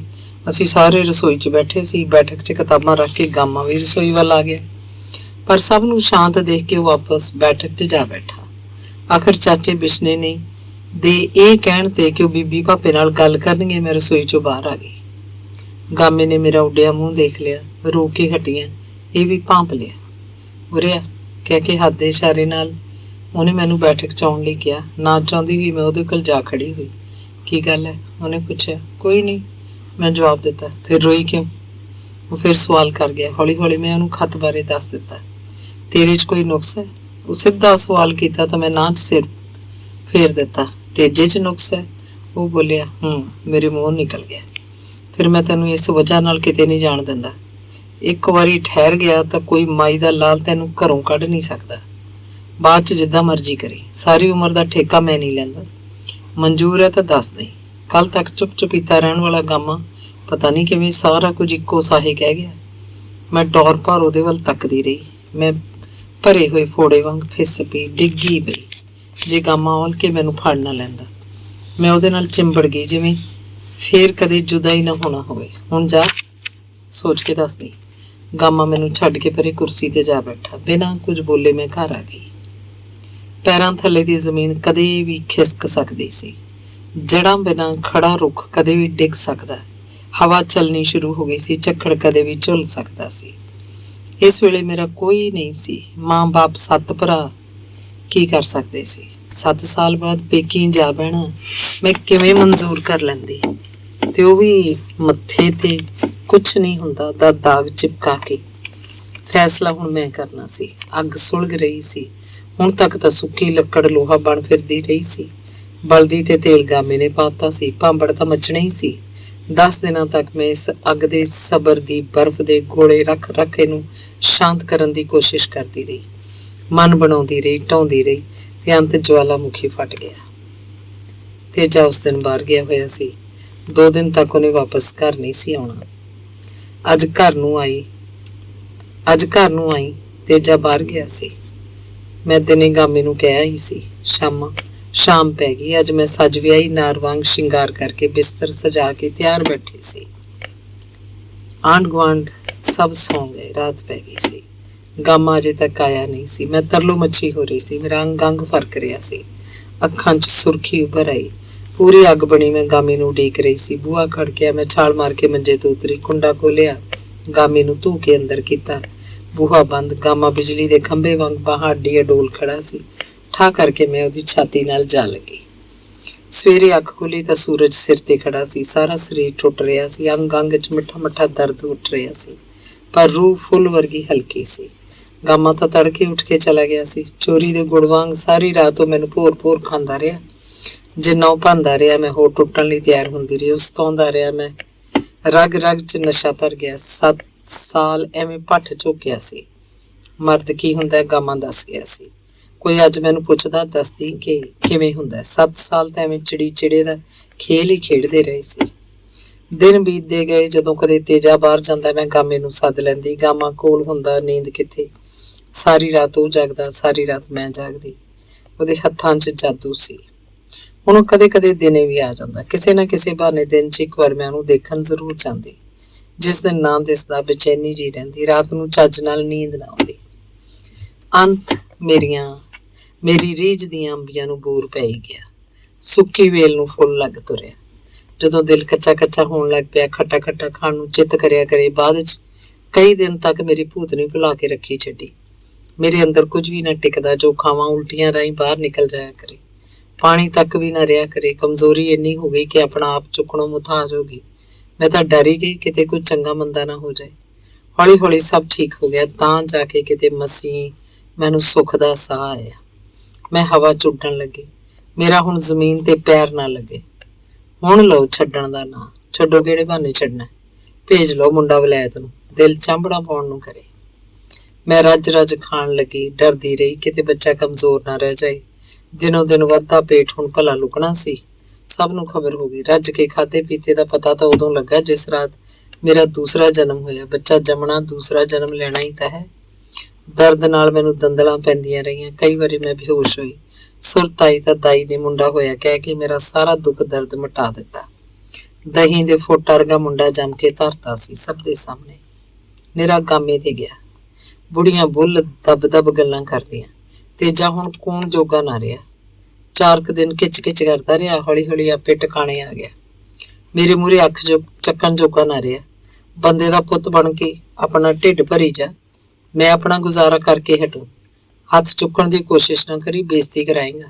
ਮੈਂ ਇੱਕੋ ਵਾਰੀ ਦੱਸਦਾ, ਮੈਂ ਤਾਂ ਸਤੀ ਬਣ ਕੇ ਦਿਨ ਕੱਟ ਰਹੀ ਸੀ। ਬੁਰੀ ਤਰ੍ਹਾਂ ਬੁਰੀ ਤੁਸੀਂ ਆਪ ਬਣਾਇਆ। ਮੁੜ ਮੂੰਹ ਨਹੀਂ ਖੋਲਿਆ। 6 ਮਹੀਨੇ ਲੰਘੇ, ਫੇਰ ਗੜਬੜ ਹੋ ਗਈ। ਸੋਚਿਆ ਅਜੇ ਕੀ ਕਰਨਾ, ਇਹੀ ਵੱਧ ਫੁੱਲ ਲਵੇ। ਗਰਮ ਚੀਜ਼ਾਂ ਦਾ ਕਾੜਾ ਜਿਹਾ ਬਣਾ ਕੇ ਪੀਤਾ, ਤਾਂ ਕਿਤੇ ਜਾ ਕੇ ਸੁਰਖਰੂ ਹੋਈ। ਮੇਰੀ ਮੁਰਾਦ ਪੂਰੀ ਹੋ ਗਈ ਸੀ। ਗਾਮਾ ਹੁਣ ਘਟਦਾ ਘਟਦਾ ਉਹਨੂੰ ਘਟ ਗਿਆ। ਬੰਦੇ ਨੇ ਆਪਣੇ ਕਹੇ ਬੋਲ ਪੁਗਾਏ ਸੀ। ਮੇਰੇ ਤੇ ਬਹੁਤਾ ਅਹਿਸਾਨ ਨਾ ਜਤਾਇਆ। ਵੈਸੇ ਵੀ ਉਹਨੂੰ ਨੌਕਰੀ ਮਿਲ ਗਈ ਸੀ, ਕਿਤੇ ਦੂਰ ਦੀ ਸੀ। ਮਹੀਨੇ 2 ਮਹੀਨੇ ਬਾਅਦ ਹੀ ਆਉਂਦਾ, ਮਿਲ ਕੇ ਚਲਾ ਜਾਂਦਾ। ਪਰ ਰੱਬ ਪਤਾ ਨਹੀਂ ਕਿਹੜੀਆਂ ਗੱਲਾਂ 'ਚ ਰਾਜ਼ੀ ਸੀ। ਚੰਗਾ ਭਲਾ ਮੁੰਡਾ ਦੂਜੇ ਸਾਲ 'ਚ ਪੈਰ ਰੱਖਦੇ ਹੀ ਰੱਬ ਨੇ ਖੋਲਿਆ। ਮੈਂ ਫੇਰ ਰੁੰਡ ਮਰੁੰਡ ਬੜਾ ਪਛਤਾਈ। ਕਾਹਨੂੰ ਕਾੜੇ ਪੀਤੇ, ਕਿਹੜਾ ਜ਼ਿਆਦਾ ਹੋ ਗਏ ਸੀ। ਰੱਬ ਨੇ ਇੱਕ ਖੋਲਿਆ, ਦੂਜਾ ਤਾਂ ਬਚਦਾ। ਮਨ ਮਸੋਸਿਆ ਗਿਆ। ਗਾਮਾ ਹੁਣ ਹੱਥ ਨਹੀਂ ਆਉਣਾ ਸੀ। ਨਾਲੇ ਉਹਨੇ ਤਾਂ ਪਹਿਲਾਂ ਹੀ ਕਹਿ ਦਿੱਤਾ ਸੀ ਵੀ ਸਾਰੀ ਉਮਰ ਦਾ ਠੇਕਾ ਮੈਂ ਨਹੀਂ ਲੈਂਦਾ। ਮਮਤਾ ਫੇਰ ਤੜਫਣ ਲੱਗੀ। ਕਾਲਜੇ ਧੂ ਪਿਆ ਕਰੇ। ਛੋਟੇ ਦੀ ਸੂਰਤ ਅੱਖਾਂ ਸਾਹਮਣੇ ਫਿਰੀ ਜਾਇਆ ਕਰੇ। ਰੰਡੀ ਤਾਂ ਰੰਡੇਪਾ ਕੱਟ ਲਵੇ, ਮੁਸਟੰਡੇ ਨਹੀਂ ਕੱਟਣ ਦਿੰਦੇ। ਹਰ ਕੋਈ ਨਾਲ ਖਹਿਣ ਦੀ ਕੋਸ਼ਿਸ਼ ਕਰਦਾ। ਅਖੇ ਤਾਰੋ ਭਲਾ ਮੈਂ ਕੋਈ ਵੇਸ਼ਿਆ ਸੀ ਜਾਂ ਕੰਜਰੀ? ਮਰਦੀ ਨੇ ਅੱਖ ਚੱਪਿਆ ਸੀ। ਖੈਰ ਇੱਕ ਵਾਰੀ ਫੇਰ ਕੌੜਾ ਘੁੱਟ ਭਰ ਗਈ। ਤਨ ਦਾ ਮੋਹ ਹੁਣ ਮੈਂ ਤਿਆਗਤਾ ਸੀ। ਮਿੱਟੀ ਦਾ ਕੀ ਮੋਹ। ਸੁਨੱਖੀਆਂ ਸੂਰਤਾਂ ਨੂੰ ਐਵੇਂ ਸਾਂਭ ਰੱਖਣ ਦਾ ਕੀ ਫਾਇਦਾ? ਬਾਅਦ 'ਚ ਸੜ ਕੇ ਮਿੱਟੀ 'ਚ ਤਾਂ ਰਲ ਜਾਣਾ। ਪਤਾ ਨਹੀਂ ਕਿਵੇਂ ਜੀਤੇ ਅਮਲੀ ਦੇ ਢਾਏ ਜਾ ਚੜੀ। ਅੱਗਾ ਨਾ ਪਿੱਛਾ ਕੱਲਾ ਕਹਿਰਾ ਬੰਦਾ ਸੀ। ਮੋਹ ਦੀ ਮਾਰੀ ਨੇ ਫਿਰ ਪਿੱਛੇ ਮੁੜ ਕੇ ਨਹੀਂ ਦੇਖਿਆ। ਉਹਦੇ ਨਸ਼ੇ ਪੱਤੇ ਦਾ ਵੀ ਦੇਖਦੀ ਰਹੀ। 3 ਨਿਆਣੇ ਉਹ ਤੋਂ ਹੋ ਗਏ। ਭਾਵੇਂ ਹੋਰ ਲਾਈਨ ਲਾ ਲੈਂਦੀ, ਪਰ ਉਹਦਾ ਖਰਚ ਵੱਧਦਾ ਗਿਆ। ਉਹਨੇ ਨਸ਼ੇ ਹੋਰ ਵਧਾ ਲਏ। ਉਹ ਕਿਹੜਾ ਗਾਮਾ ਸੀ ਜਿਹੜਾ ਦੇਣ ਤਾਂ ਕਈ ਜਨਮ ਨਾ ਦੇ ਸਕਾ। ਮੈਨੂੰ ਤਾਂ ਰੱਖਣ ਵਾਲਾ ਹੀ ਉਹੀ ਸੀ, ਨਹੀਂ ਤਾਂ ਹੁਣ ਤੱਕ ਪਤਾ ਨਹੀਂ ਕਿੱਥੇ ਹੁੰਦੀ। ਮਾਪਿਆਂ ਘਰ ਬੈਠੀ ਹੁੰਦੀ ਤਾਂ ਜਾਂ ਫੇਰ ਕਿਸੇ ਦਹਾਜੂ ਦੇ ਚਿੱਤਰ ਖਾਂਦੀ ਹੁੰਦੀ। ਰੱਬ ਦਾ ਬੰਦਾ ਵਸਤੀ ਕਰ ਗਿਆ ਸੀ, ਬਾਕੀ ਮੇਰੀ ਮਰਜ਼ੀ ਤੇ ਛੱਡ ਗਿਆ ਸੀ। ਜੀਤੇ ਨੂੰ ਤਾਂ ਮੈਂ ਆਪ ਸਹੇੜਿਆ ਸੀ, ਪਰ ਹੁਣ ਗੱਲ ਗੱਲ ਤੇ ਰੋਬ ਝਾੜਨ ਲੱਗ ਪਿਆ ਸੀ। ਉਹਨੂੰ ਕੀ ਸੀ, ਰੰਨ ਨਾ ਕੰਨ। 12 ਸਾਲ ਨਿਭਾਉਂਦੀ ਰਹੀ। ਕਿੰਨਾ ਕੁ ਚਿਰ ਘਰ ਵੱਢ ਵੱਢ ਕੇ ਖਿਲਾਉਂਦੀ ਰਹਿੰਦੀ, ਬੋਟੀਆਂ ਤੁੜਾਉਂਦੀ ਰਹਿੰਦੀ। ਮੈਂ ਉਹ ਤੋਂ ਕੰਨੀ ਝਾੜ ਲਈ। ਬਥੇਰਾ ਕਲਪਿਆ। ਆਉਂਦੀ ਜਾਂਦੀ ਨੂੰ ਗਾਲਾਂ ਕੱਢਿਆ ਕਰੇ, ਕਦੇ ਕਿਸੇ ਕੋਲ ਸੁਨੇਹੇ ਭੇਜਿਆ ਕਰੇ, ਪਰ ਮੈਂ ਮੁੜ ਕੇ ਮੂੰਹ ਨਾ ਲਾਇਆ। ਆਖਰ ਪਿੰਡ ਛੱਡ ਕੇ ਕਿਸੇ ਡੇਰੇ ਤੇ ਜਾ ਬੈਠਾ। ਨਿਆਣੇ ਹੁਣ ਵੱਡੇ ਹੁੰਦੇ ਗਏ। ਮੈਂ 2-4 ਪਸ਼ੂ ਰੱਖ ਲਏ। ਸਾਰਾ ਦਿਨ ਕੰਮ 'ਚ ਰੁੱਝੀ ਰਹਿੰਦੀ। ਜੱਟਾਂ ਦੇ ਖੇਤੀ ਬੰਨੀ ਜਾਣ ਲੱਗ ਪਈ। ਤੇਜਾ ਹੁਣ ਬਿਮਾਰ ਰਹਿਣ ਲੱਗ ਪਿਆ ਸੀ। ਸਾਹ ਦੀ ਬਿਮਾਰੀ ਹੋ ਗਈ ਸੀ। ਕੰਮ ਵੀ ਹੁਣ ਚੱਜ ਨਾਲ ਨਹੀਂ ਸੀ ਹੁੰਦਾ। ਬਸ ਨਿਆਣੇ ਸਾਂਭਦਾ ਸੀ। ਬੁੜਾ ਘੱਟ ਵੱਧ ਹੀ ਬੋਲਦੇ ਸੀ, ਪਰ ਨਿਆਣਿਆਂ ਨੂੰ ਚੁੱਕੀ ਫਿਰਦੇ ਰਹਿੰਦੇ। ਗਾਮੇ ਦਾ ਵੀ ਵਿਆਹ ਹੋ ਚੁੱਕਾ ਸੀ। 2 ਬੱਚੇ, 1 ਮੁੰਡਾ 1 ਕੁੜੀ। ਸ਼ਹਿਰ ਰਹਿਣ ਲੱਗ ਪਿਆ ਸੀ। ਕਦੇ ਕਦੇ ਮੁੰਡਾ ਆਉਂਦਾ, ਮਿਲ ਕੇ ਚਲਾ ਜਾਂਦਾ। ਕਈ ਵਾਰ ਰਾਤ ਵੀ ਰਹਿ ਜਾਂਦਾ। ਮੇਰੀਆਂ ਕਰਤੂਤਾਂ ਬਾਰੇ ਉਹਨੇ ਕਦੇ ਕੁਝ ਨਹੀਂ ਸੀ ਬੋਲਿਆ, ਕਦੇ ਮਾੜੀ ਚੰਗੀ ਨਹੀਂ ਸੀ ਕਹੀ। ਇੱਕ ਦਿਨ ਪੱਠਿਆਂ ਨੂੰ ਗਈ। ਬਰਸਾਤ ਦੇ ਦਿਨ ਸੀ। ਮੀਂਹ ਬੜਾ ਪੈਣ ਲੱਗ ਪਿਆ। ਪਹਿਲਾਂ ਵੀ ਖੂਹ ਖੇਤਾਂ ਤੇ ਜਾਈਦਾ ਹੀ ਸੀ। ਲੰਬੜਾਂ ਦੇ ਖੂਹ ਤੇ ਰੰਬਾ ਪੱਲੀ ਰੱਖ ਕੇ ਬਰਾਂਡੇ 'ਚ ਖੜ ਗਈ। ਦੀਪਾ ਕੱਲਾ ਹੀ ਸੀ ਖੂਹ ਤੇ। ਪਹਿਲਾਂ ਵੀ ਹਾਦਸਾ ਮਖੌਲ ਕਰ ਲੈਂਦਾ ਸੀ। ਬਰਾਂਡੇ 'ਚ ਖੜੀ ਨੂੰ ਧੂ ਕੇ ਅੰਦਰ ਲੈ ਗਿਆ। ਬਥੇਰਾ ਕਲਪੀ, ਹੱਥ ਪੈਰ ਮਾਰੇ, ਮਨ ਆਈਆਂ ਕਰਕੇ ਹੀ ਹਟਿਆ। ਬਾਅਦ 'ਚ ਕਹਿੰਦਾ ਆਉਂਦੀ ਜਾਂਦੀ ਨਹੀਂ, ਜਿਸ ਚੀਜ਼ ਦੀ ਜ਼ਰੂਰਤ ਹੋਏ ਲੈ ਜਾਇਆ ਕਰ। ਪਿੱਛੇ ਨਹੀਂ ਹਟਦਾ, ਹਟਿਆ ਵੀ ਨਹੀਂ ਅੱਜ ਤੱਕ। ਲੋੜ ਪਵੇ ਤਾਂ ਪਿਓ ਦਾ ਪੁੱਤ ਪਸ਼ੂਆਂ ਨੂੰ ਪੱਠੇ ਆਪ ਪਾ ਕੇ ਜਾਂਦਾ ਹੈ। ਦਾਣਿਆਂ ਨਾਲ ਡਰਮ ਭਰਿਆ ਰਹਿੰਦਾ ਹੈ। ਪੈਸੇ ਟਕੇ ਦੀ ਕਮੀ ਨਹੀਂ, ਜਿਹੜੀ ਚੀਜ਼ ਕਹਿਦੇ ਆ ਲੈ ਕੇ ਦਿੰਦਾ। ਪੁਰਾਣੇ ਮਕਾਨ ਢਾਹ ਕੇ ਨਵੇਂ ਬਣਾ ਦਿੱਤੇ ਆ। ਤੇਜਾ ਜਦੋਂ ਬਹੁਤਾ ਹੀ ਬਿਮਾਰ ਹੋ ਗਿਆ ਤਾਂ ਹਸਪਤਾਲ ਦਾਖਲ ਵੀ ਉਹਨੇ ਹੀ ਕਰਾਇਆ। ਇਲਾਜ ਦਾ ਸਾਰਾ ਖਰਚਾ ਉਹਨੇ ਹੀ ਭਰਿਆ। ਬਥੇਰੀ ਵਾਹ ਲਾਈ, ਨਹੀਂ ਬਚਿਆ ਤਾਂ ਕੀ ਕਰਦਾ। ਜਾਂਦਾ ਜਾਂਦਾ ਤੇਜਾ ਵੀ ਬਾਂਹ ਉਹਨੂੰ ਹੀ ਫੜਾ ਗਿਆ। ਅਖੇ ਨਿਆਣਿਆਂ ਦਾ ਖਿਆਲ ਰੱਖੀ ਦੀਪ। ਸਾਲ ਬਾਅਦ ਬੁੜਾ ਵੀ ਚੱਲ ਵਸਿਆ। ਉਹਦੇ ਇਕੱਠ ਤੇ ਵੀ ਰਜਵਾਂ ਖਰਚ ਕੀਤਾ। ਮੈਨੂੰ ਤਾਂ ਪੱਲਿਓਂ ਕੁਝ ਵੀ ਨਾ ਲੈਣ ਦਿੱਤਾ। ਰੋਜ਼ ਇੱਕ ਚੱਕਰ ਘਰ ਜ਼ਰੂਰ ਮਾਰਦਾ, ਭਾਵੇਂ ਮਿਲ ਗਿਆ ਤਾਂ ਅਸੀਂ ਜਦੋਂ ਜੀ ਕਰੇ ਹੁਣ ਵੀ ਖੂਹ ਤੇ ਹੀ ਲਈਦਾ।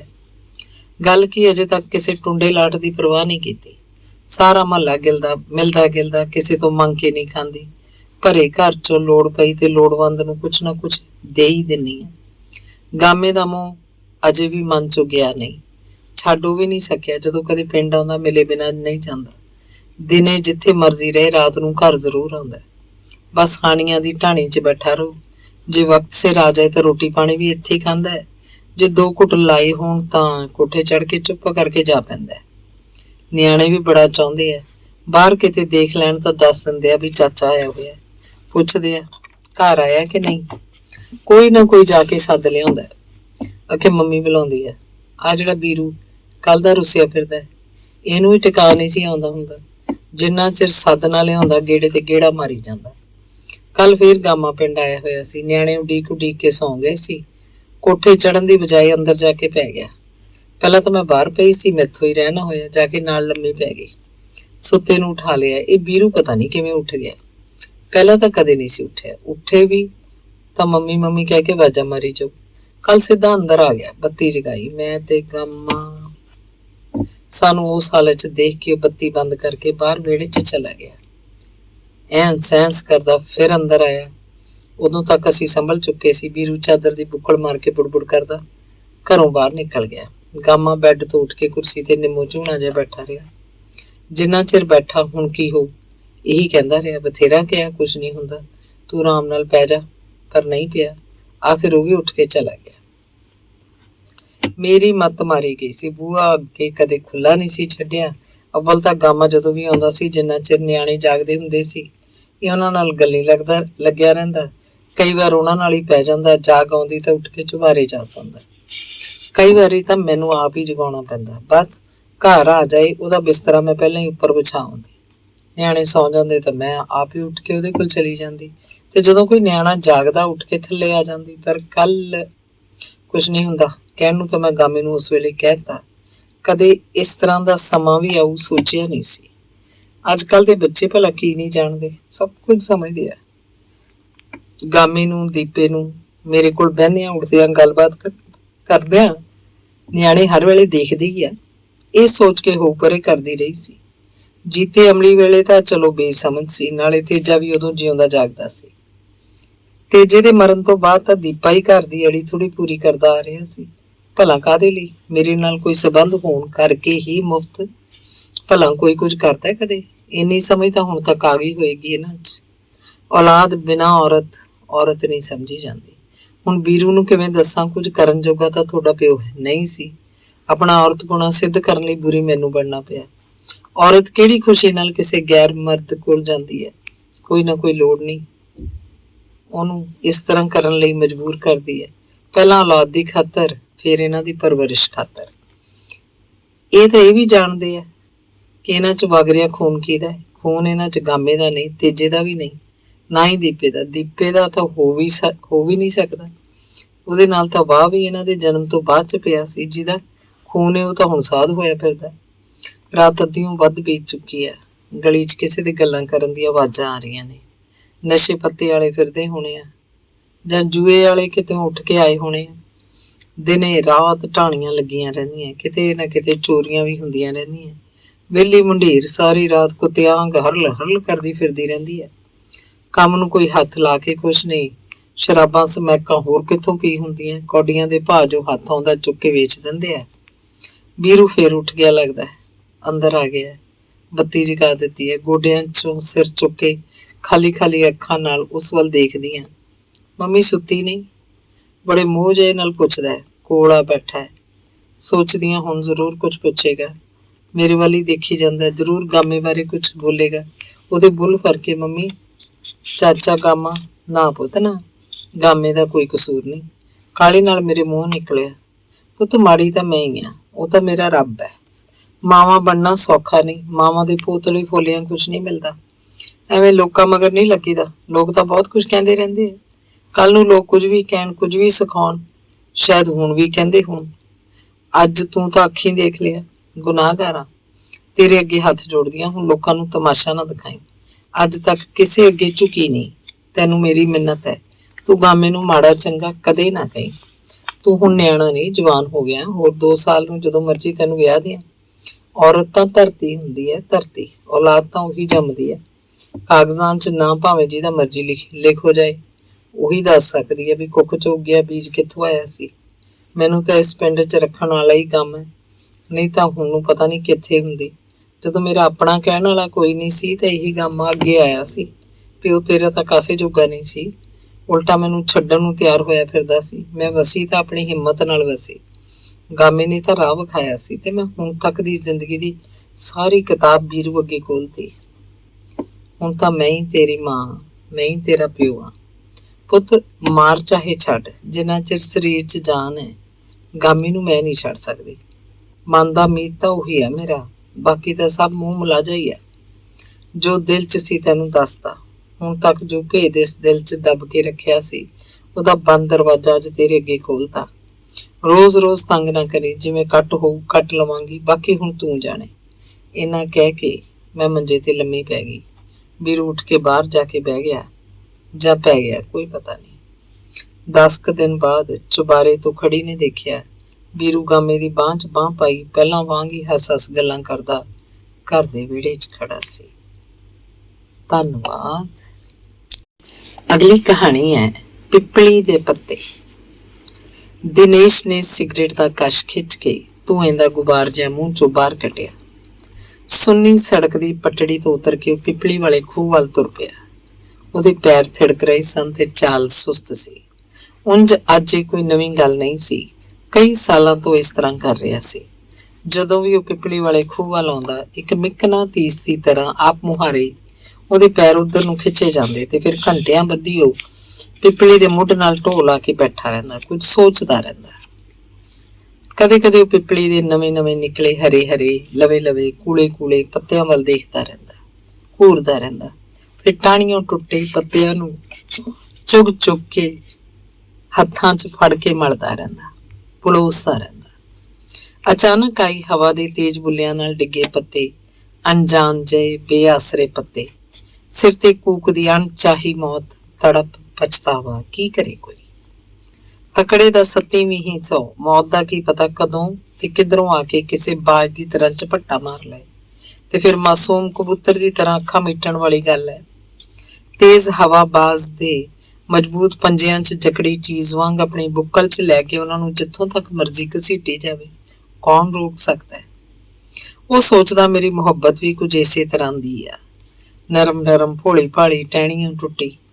ਜਿਸ ਤਰ੍ਹਾਂ ਇਹ ਪੱਤੇ ਆਪਣੇ ਆਪ 'ਚ ਸੁੱਕਦੇ ਪੀਲੇ ਭੂਖ ਹੋ ਜਾਣਗੇ ਤੇ ਫਿਰ ਮਿੱਟੀ 'ਚ ਮਿਲ ਜਾਣਗੇ, ਇਸੇ ਤਰ੍ਹਾਂ ਹੀ ਇੱਕ ਦਿਨ ਮੈਂ ਵੀ। ਦਰਅਸਲ ਇਸ ਤਰ੍ਹਾਂ ਦੀਆਂ ਗੱਲਾਂ ਤਾਂ ਉਹ ਲਗਭਗ ਰੋਜ਼ ਹੀ ਸੋਚਦਾ ਰਹਿੰਦਾ। ਪਰ ਜਦੋਂ ਪਿੱਪਲੀ ਵਾਲੇ ਖੂਹ ਤੇ ਆ ਕੇ ਪਿੱਪਲੀ ਦੇ ਮਾਸੂਮ ਪੱਤਿਆਂ ਨਾਲ ਗੱਲਾਂ ਕਰਦਾ ਤਾਂ ਉਹਨੂੰ ਲੱਗਦਾ ਜਿਵੇਂ ਉਹ ਆਪਣੀ ਮਹਿਬੂਬਾ, ਆਪਣੀ ਪ੍ਰੇਮਿਕਾ ਲੀਨਾ ਨਾਲ ਗੱਲਾਂ ਕਰ ਰਿਹਾ ਹੋਵੇ। ਇਸ ਤਰ੍ਹਾਂ ਤੋੜ ਕੇ ਸੁੱਟਣਾ ਚੰਗਾ ਨਹੀਂ ਹੁੰਦਾ। ਕਿਸੇ ਨੂੰ ਸਾੜ ਕੇ ਕੋਈ ਕਿਸ ਤਰ੍ਹਾਂ ਸ਼ਾਂਤ ਰਹਿ ਸਕਦਾ ਹੈ।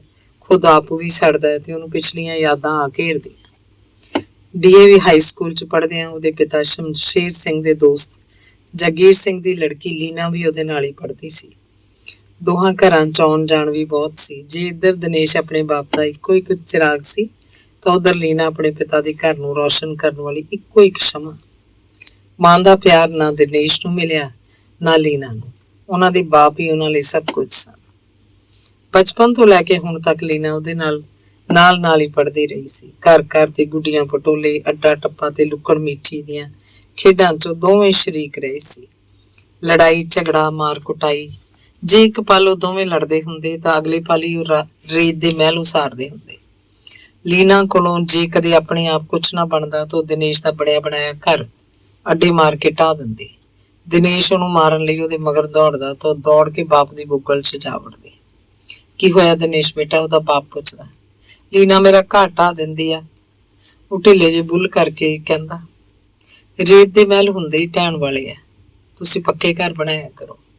ਲੀਨਾ ਤੇਰੇ ਨਾਲ ਬਣਾਇਆ ਕਰੇਗੀ, ਢਾਉਂਦੀ ਨਹੀਂ। ਕਿਉਂ ਲੀਨਾ? ਸ਼ਮਸ਼ੇਰ ਸਿੰਘ ਦੇ ਸ਼ਬਦਾਂ 'ਚ ਨਰਮੀ ਪਰ ਅੱਖਾਂ 'ਚ ਸ਼ਰਾਰਤ ਜੀ ਹੁੰਦੀ।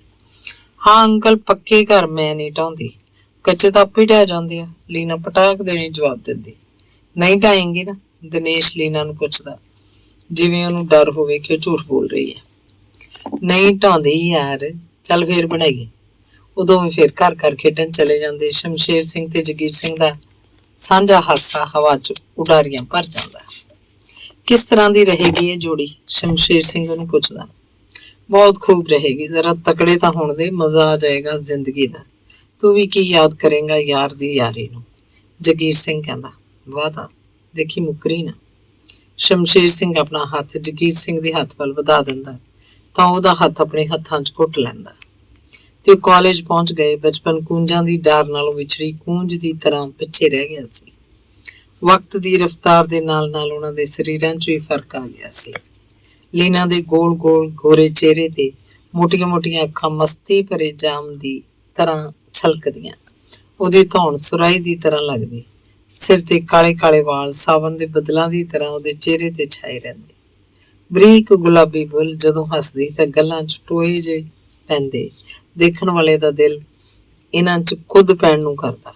ਉਹਦੀ ਛਾਤੀ ਉੱਤੇ ਉੱਠੇ ਉਭਾਰ ਕਿਸੇ ਜਾਲ ਦੇ ਫਸੇ ਬਟੇਰ ਜਿਹੇ ਲੱਗਦੇ ਤੇ ਪਤਲਾ ਲੱਕ। ਖੁਦਾ ਕਸਮ ਉਹਦਾ ਜਿਸਮ ਜਿਵੇਂ ਕਿਸੇ ਸ਼ਿਲਪਕਾਰ ਨੇ ਸੰਗਮਰਮਰ ਦੀ ਮੂਰਤੀ ਬਣਾ ਕੇ ਹੁਣੇ ਖੜੀ ਕਰ ਦਿੱਤੀ ਹੋਵੇ। ਤੇ ਉਧਰ ਦਿਨੇਸ਼, ਕਣਕ ਵੰਨਾ ਰੰਗ, ਭਖਦਾ ਚਿਹਰਾ, ਛੋਟੀਆਂ ਛੋਟੀਆਂ ਫੁੱਟਦੀਆਂ ਮੁੱਛਾਂ ਉਹਦੇ ਚਿਹਰੇ ਦਾ ਰੂਪ ਹੋਰ ਵਧਾ ਦਿੰਦੀਆਂ ਜਦੋਂ ਚੌੜੀ ਹਿੱਕ ਤਾਣ ਕੇ ਤੁਰਦਾ। ਕਾਲਜ ਵੱਲੋਂ ਚੰਗੇ ਵਿਦਿਆਰਥੀ ਦਾ ਮਾਣ ਪੱਤਰ ਉਹਨੂੰ ਹਰ ਸਾਲ ਹੀ ਮਿਲ ਜਾਂਦਾ, ਕਿਉਂਕਿ ਪੜ੍ਹਾਈ ਦੇ ਨਾਲ ਨਾਲ ਉਹਨੇ ਖੇਡਾਂ ਵਿੱਚ ਵੀ ਕਾਲਜ ਦਾ ਨਾਂ ਉੱਚਾ ਕਰ ਦਿੱਤਾ ਸੀ। ਪਿਆਰ ਤੇ ਮਹਿਕ ਛੁਪਾਇਆ ਨਹੀਂ ਛੁਪਦੇ, ਪਰ ਇੱਥੇ ਤਾਂ ਗੱਲ ਹੀ ਹੋਰ ਸੀ। ਬਚਪਨ ਤੋਂ ਹੁਣ ਤੱਕ ਉਹ ਇੱਕ ਦੂਜੇ ਨਾਲ ਕਦਮ ਮਿਲਾ ਕੇ ਚੱਲਦੇ ਆਏ ਸੀ। ਫਿਰ ਜਵਾਨੀ ਦੀ ਦਹਿਲੀਜ਼ ਤੇ ਪੈਰ ਰੱਖਦੇ ਹੀ ਉਹ ਸੁਪਨਿਆਂ ਦੀ ਜ਼ਿੰਦਗੀ ਜੀਣ ਲੱਗੇ। ਉਹਨਾਂ ਦੇ ਦਿਲਾਂ 'ਚ ਪਹਿਲਾਂ ਵਾਲਾ ਆਪਣਾਪਣ ਹੁਣ ਇੱਕ ਦੂਜੇ ਨੂੰ ਕਿਸੇ ਹੋਰ ਨਿਗਾਹ ਨਾਲ ਦੇਖਣ ਲਈ ਮਜਬੂਰ ਕਰ ਰਿਹਾ ਸੀ, ਜਿਸ ਦੀ ਉਹਨਾਂ ਨੂੰ ਸਮਝ ਨਹੀਂ ਸੀ ਪੈ ਰਹੀ। ਦਿਨੇਸ਼ ਦੇ ਜ਼ਿਹਨ 'ਚ ਲੀਨਾ ਦੀ ਤਸਵੀਰ ਹਰ ਵੇਲੇ ਉਕਰੀ ਰਹਿੰਦੀ। ਜਦੋਂ ਵੀ ਕੋਈ ਕੰਮ ਕਰਨ ਲੱਗਦਾ, ਲੀਨਾ ਦਾ ਨਾਮ ਪਹਿਲਾਂ ਗੁਣਗੁਣਾ ਲੈਂਦਾ, ਜਿਵੇਂ ਉਹੀ ਉਹਦਾ ਭਗਵਾਨ ਹੋਵੇ। ਇਹੀ ਉਹਦੀ ਭਗਤੀ ਸੀ, ਲੀਨਾ ਹੀ ਉਹਦਾ ਸਭ ਕੁਝ ਸੀ। ਲੀਨਾ ਵੀ ਉਹਨੂੰ ਘੱਟ ਨਹੀਂ ਸੀ ਚਾਹੁੰਦੀ। ਜਦੋਂ ਵੀ ਉਹਦੇ ਘਰ ਜਾਂਦਾ, ਲੀਨਾ ਦਾ ਪੈਰ ਜ਼ਮੀਨ ਤੇ ਨਾ ਟਿਕਦਾ, ਆਪਣੇ ਆਪ 'ਚੋਂ ਫੁੱਲੀ ਨਾ ਸਮਾਉਂਦੀ। ਉਹਦਾ ਅੰਗ ਅੰਗ ਥਰਥਰਾ ਉੱਠਦਾ। ਉਹਦਾ ਚਿੱਤ ਕਰਦਾ ਉਹ ਦੌੜ ਕੇ ਦਿਨੇਸ਼ ਦੇ ਸੀਨੇ ਨਾਲ ਜਾ ਲੱਗੇ। ਆਖਿਰ ਉਹਦੇ ਵੀ ਕੁਛ ਅਰਮਾਨ ਸੀ, ਉਹ ਮੰਗਾਂ ਸੀ, ਤਰੰਗਾਂ ਸੀ, ਜਿਵੇਂ ਪਾਣੀ 'ਚ ਸੁੱਟੇ ਪੱਥਰ ਨਾਲ ਲਹਿਰਾਂ ਦਾ ਇੱਕ ਚੱਕਰ ਜਿਹਾ ਬਣ ਕੇ ਚਾਰੇ ਪਾਸੇ ਛਾ ਜਾਂਦਾ ਹੈ। ਦਿਨੇਸ਼ ਦੇ ਆਉਣ ਨਾਲ ਉਹਦੇ ਜਿਸਮ 'ਚ ਵੀ ਇੱਕ ਹਲਚਲ ਜਿਹੀ ਮਚ ਜਾਂਦੀ। ਦਿਨ ਲੰਘਦੇ ਗਏ। ਦਿਨੇਸ਼ ਤੇ ਲੀਨਾ ਦਾ ਪਿਆਰ ਇੱਕ ਬੁਝਾਰਤ ਜਿਹੀ ਸੀ, ਜਿਸ ਨੂੰ ਅਜੇ ਤੱਕ ਸਮਝ ਨਹੀਂ ਸੀ ਸਕੇ।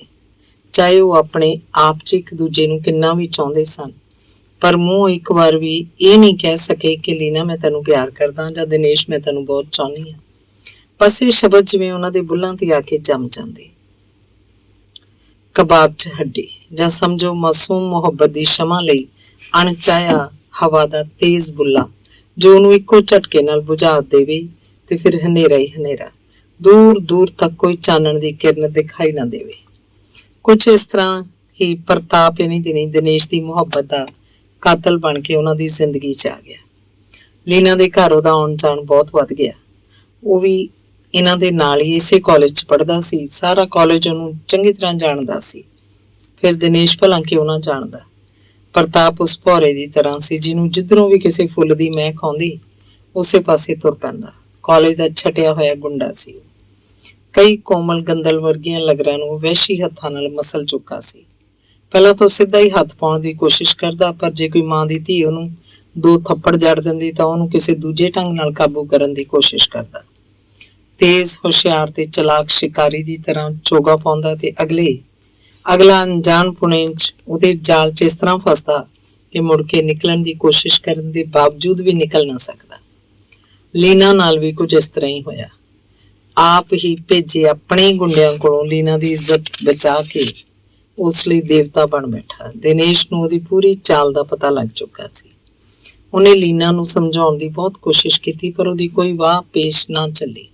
ਕਿਸ ਤਰ੍ਹਾਂ ਪ੍ਰਤਾਪ ਸਫਲ ਹੋ ਗਿਆ ਆਪਣੇ ਮਕਸਦ ਵਿੱਚ, ਲੀਨਾ ਨੂੰ ਕਿੰਨਾ ਵਿਸ਼ਵਾਸ ਹੋ ਗਿਆ ਸੀ ਉਸ ਉੱਤੇ। ਲੀਨਾ ਲਈ ਤਾਂ ਫਰਿਸ਼ਤਾ ਸੀ, ਫਰਿਸ਼ਤਾ।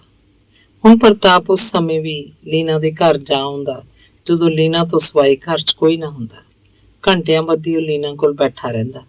ਦਿਨੇਸ਼ ਦਾ ਜੀ ਕਰਦਾ ਕਿ ਉਹ ਇਸ ਬਾਰੇ ਲੀਨਾ ਨਾਲ ਗੱਲ ਕਰੇ ਜਾਂ ਪੁੱਛੇ, ਪਰ ਉਹ ਪੁੱਛਦਾ ਵੀ ਤਾਂ ਕੀ ਪੁੱਛਦਾ, ਜਾਂ ਫਿਰ ਕਿਸ ਤਰ੍ਹਾਂ ਪੁੱਛਦਾ। ਉਹ ਚੁੱਪ ਰਿਹਾ, ਪਰ ਉਹਨੂੰ ਪ੍ਰਤਾਪ ਦਾ ਲੀਨਾ ਦੇ ਘਰ ਆਉਣਾ ਜਾਣਾ ਚੰਗਾ ਨਾ ਲੱਗਦਾ। ਆਖਿਰ 'ਚ ਜਦੋਂ ਉਸ ਕੋਲੋਂ ਇਹ ਸਭ ਕੁਝ ਜ਼ਿਆਦਾ ਸਹਿਣ ਨਾ ਹੋਇਆ ਤਾਂ ਦਿਨੇਸ਼ ਜਿਵੇਂ ਪਾਗਲ ਹੋ ਗਿਆ। ਉਹਨੂੰ ਲੱਗਾ ਜਿਵੇਂ ਉਸ ਕੋਲੋਂ ਉਹਦਾ ਸਭ ਕੁਝ ਖੋਇਆ ਜਾ ਰਿਹਾ।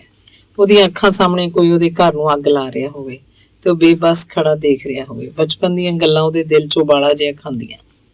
ਲੀਨਾ ਮੇਰਾ ਘਰ ਢਾਈ ਜਾਂਦੀ ਹੈ, ਲੀਨਾ ਮੇਰਾ ਘਰ ਢਾਹ ਦਿੰਦੀ ਹੈ। ਰੇਤ ਦੇ ਮਹਿਲ ਹੁੰਦੇ ਹੀ ਢਹਿਣ ਵਾਲੇ ਆ। ਤੁਸੀਂ ਪੱਕੇ ਘਰ ਬਣਾਇਆ ਕਰੋ, ਲੀਨਾ ਤੇਰੇ ਨਾਲ ਬਣਾਇਆ ਕਰੇਗੀ। ਢਾਉਂਦੀ ਨਹੀਂ ਕਿਉਂ ਲੀਨਾ?